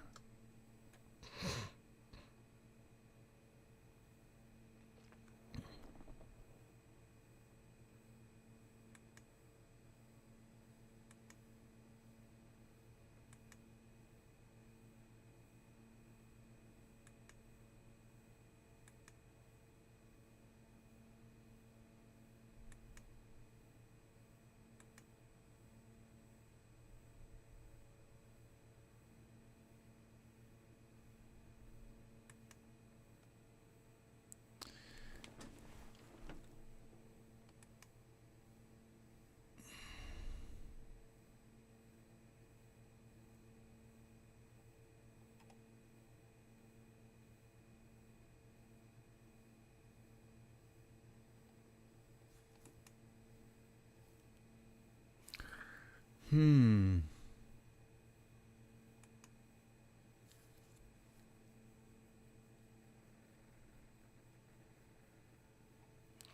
Now, what is that little hole there?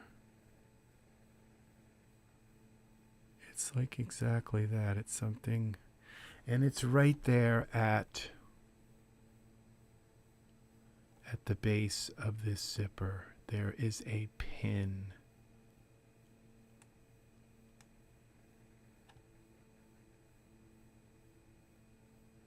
Where is, would be grab.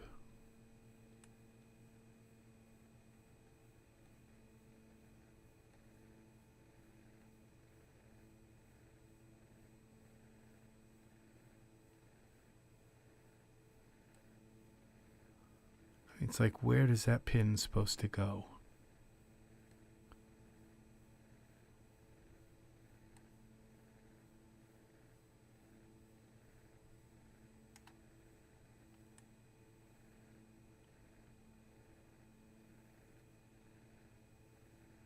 Okay, it would seem as though we pull this over like this.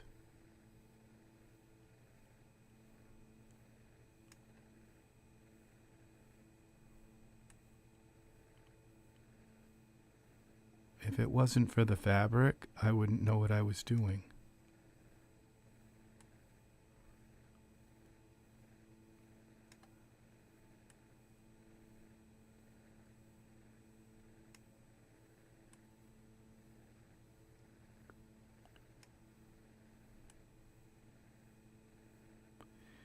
This is pretty nice, this grab tool.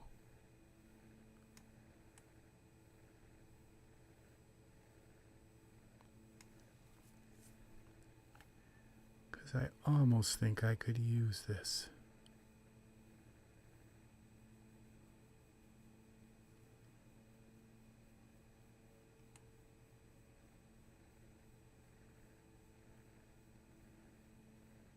See, now it looks like it's starting.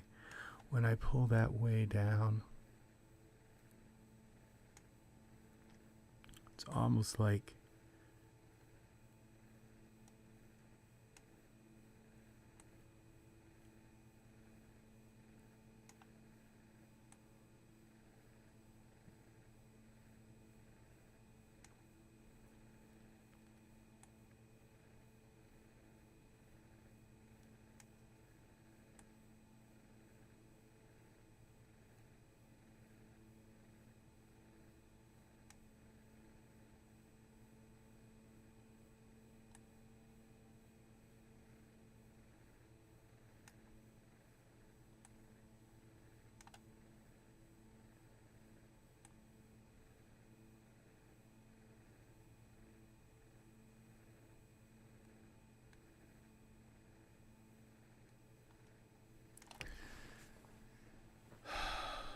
I have no idea if any of this is right.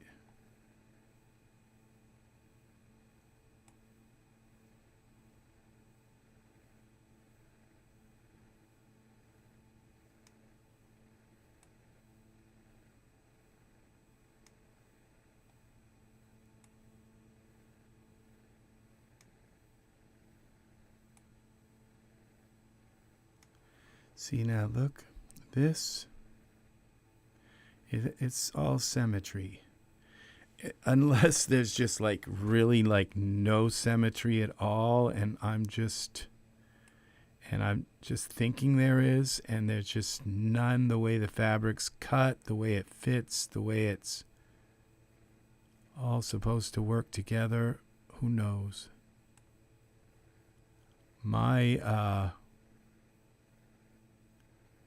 But when I get this where it's supposed to be, you would think that hole would fill in.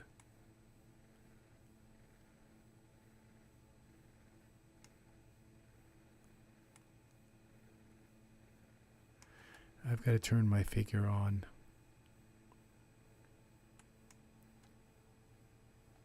Where is he? I'm going to probably find this all going right through him. No.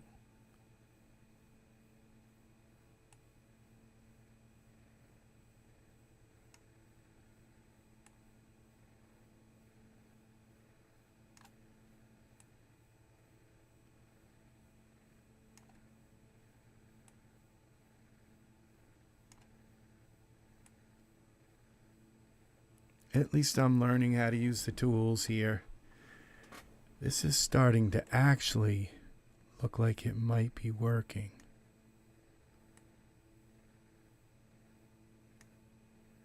Now we take this centerpiece. You know, it could be his pose that's like pulling this out of alignment. It could be his pose that's pulling. See, in Daz, it won't let me move this with Mesh Grabber. There's certain places it will just not let me move. Now the problem we're seeing here is pants.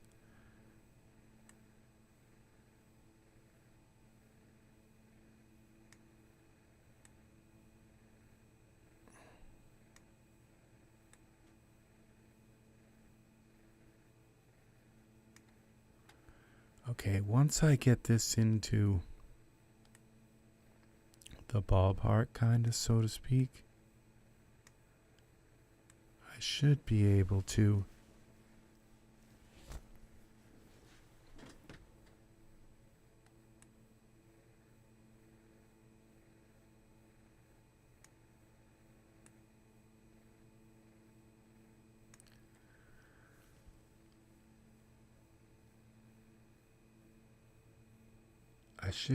smooth it. We turn this strength down.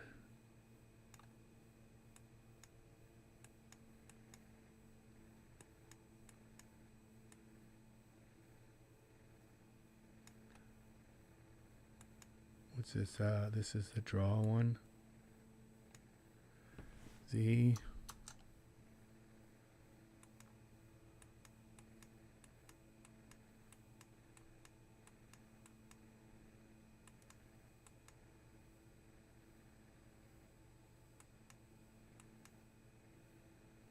Okay, we gotta reverse that.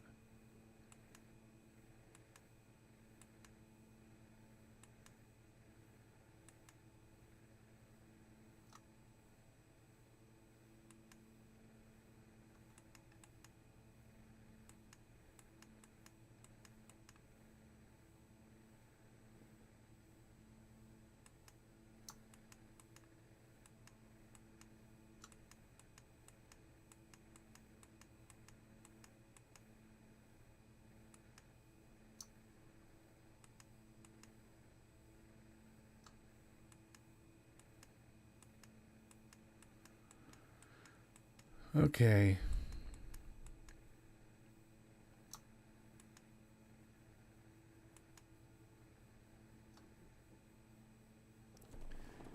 All right. Now when I zoom out a little bit, this way.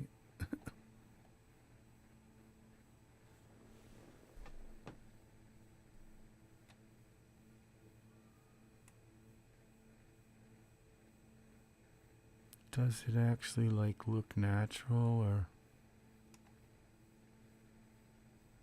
what's happened to my backdrop camera?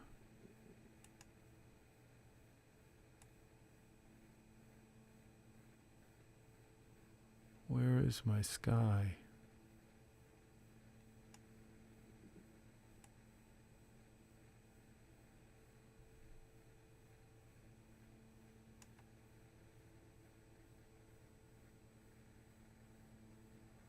Well,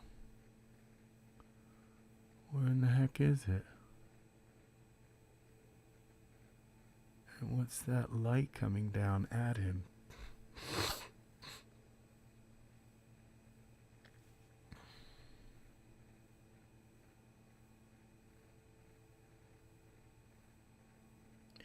Oh, I think I know what this is. What's wrong here? There's some kind of limit set here. Was it next? Rotation, collections, view lock, clip.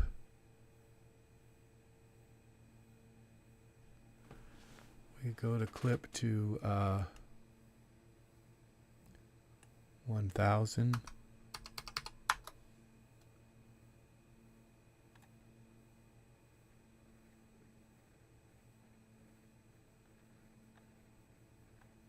Something's clipping my camera.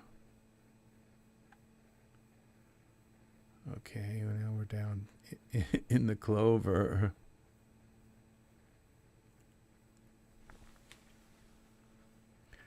End.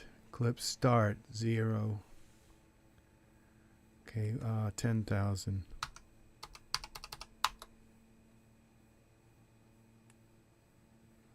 Okay, what if we set it to 0? That was weird, like there was a big head in the clouds. Set it to 0. 0.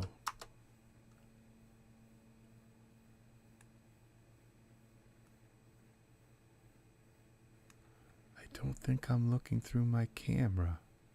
Yeah, I have to be.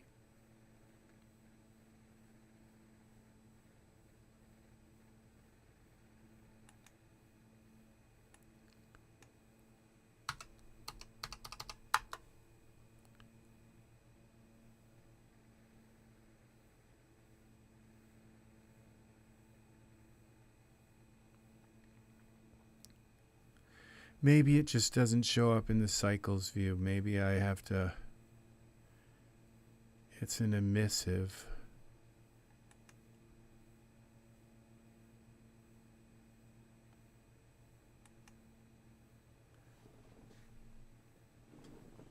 It's like, I think I kind of like fixed his pants. Even though it had such weird problems. They kind of look okay now. What's happened? Did I delete my plane?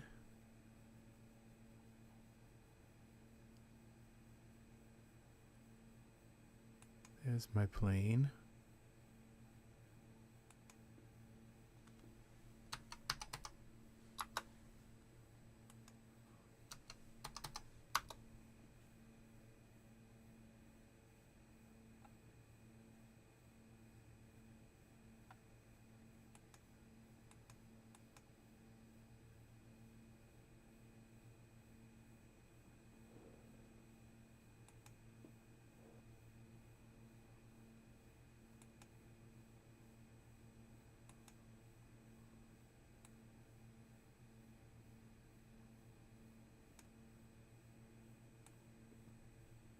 When the heck is my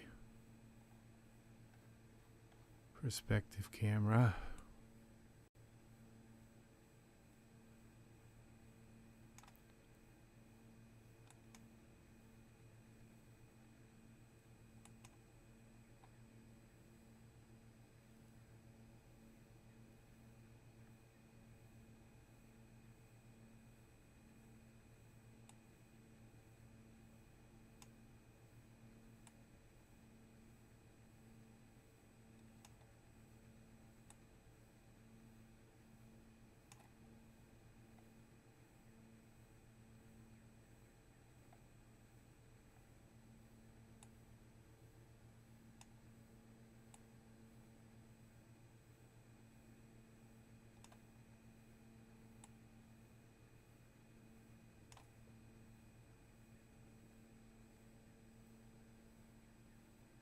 It looks like his pants are natural to a degree.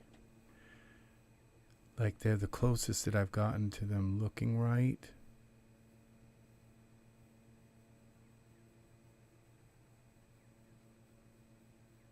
One more.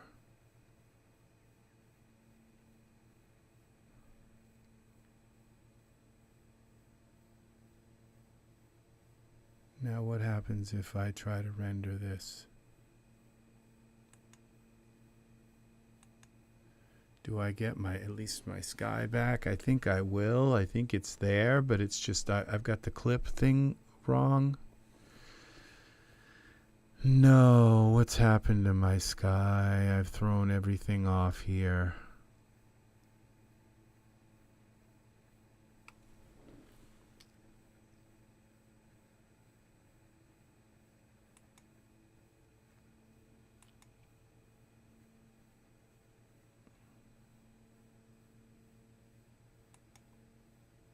How to set clip.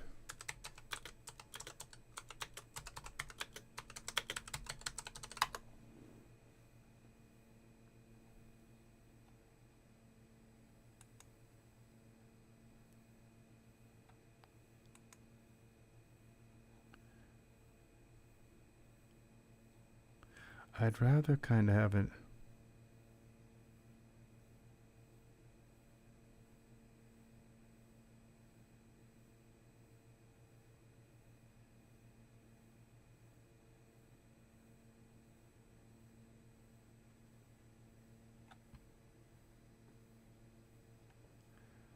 Start is how close.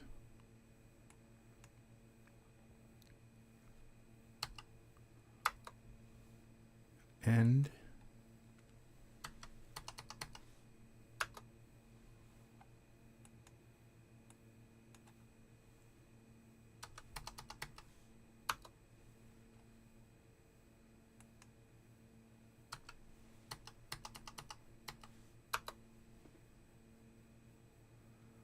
That didn't work.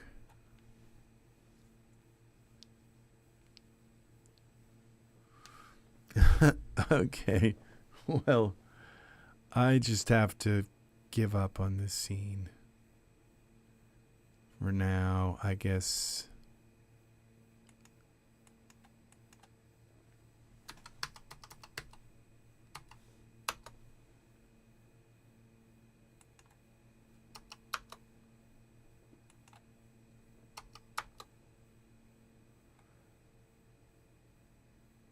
How to turn clipping to turn.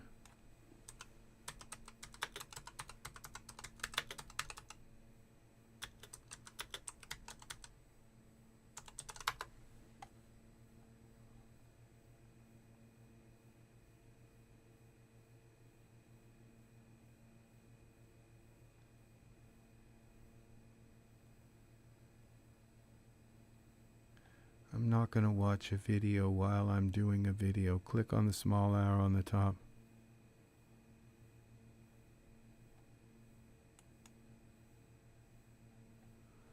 Okay.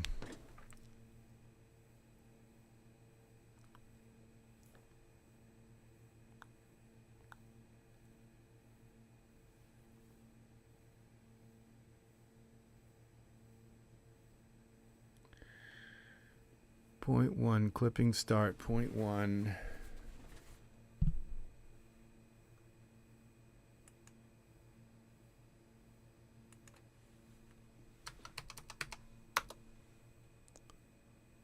How do I change that to something like feet?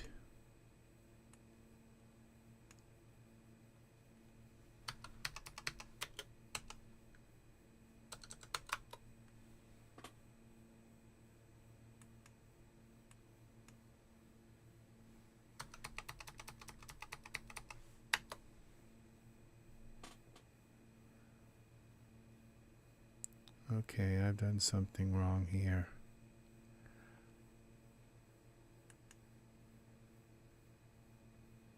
Now my camera, I think, was locked in Daz. Okay, camera.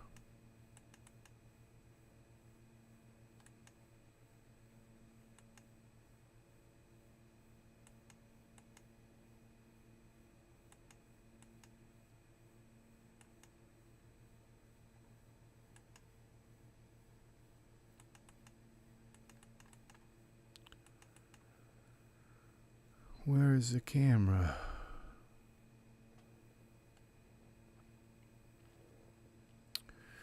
Well, I am going to just get out of here. Don't save. That's going to do it for me. And yeah, it looks like there are we go into mesh grabber here.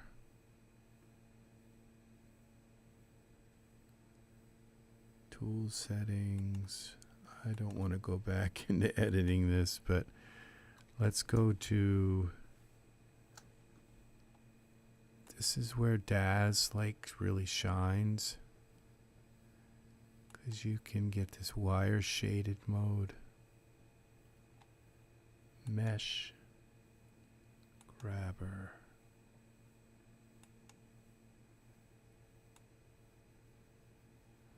I think this has got to go like way down into here. And then I'd have to bring it like into another program like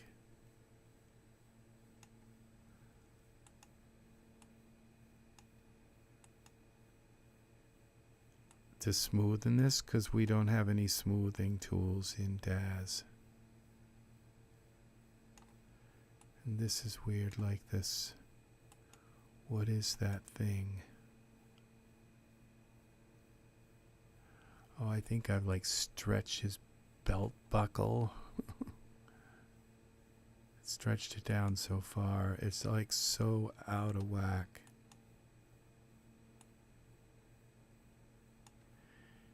And the only thing that will fix this is like a tool like in like Hexagon or something, where you can just come in and smooth over the whole thing, and it will just like kind of straighten all the squares out. That's what we're dealing with right now, is like this problem here. So nope. Okay, we're done here. Thank you very much for watching. This has been a long video. You will learn a ton about Daz if you go back and watch this video. So I want to thank my followers. Please leave a like on my video. And I've been here for 4.5 hours. So this is Hexagon, where we did some working with softening tools, and where we came in here and we're able to soften this up. Well, it just died. Well, that's because I closed Daz. And so yeah, this is that's what we're working on, is and with some good results actually. So this is the first time I've actually had headway with fixing the detriangulating the pelvis area where your pants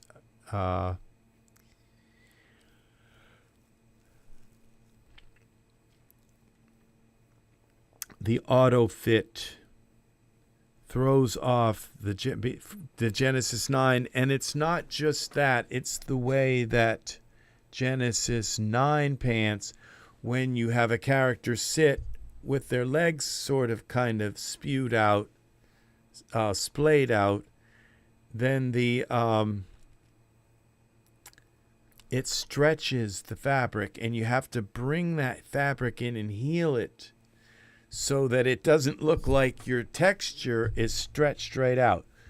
You will learn a lot, and I'm going to come back in, and tomorrow, hopefully, I've got one more thing I'm going to try. I may try to extend this into some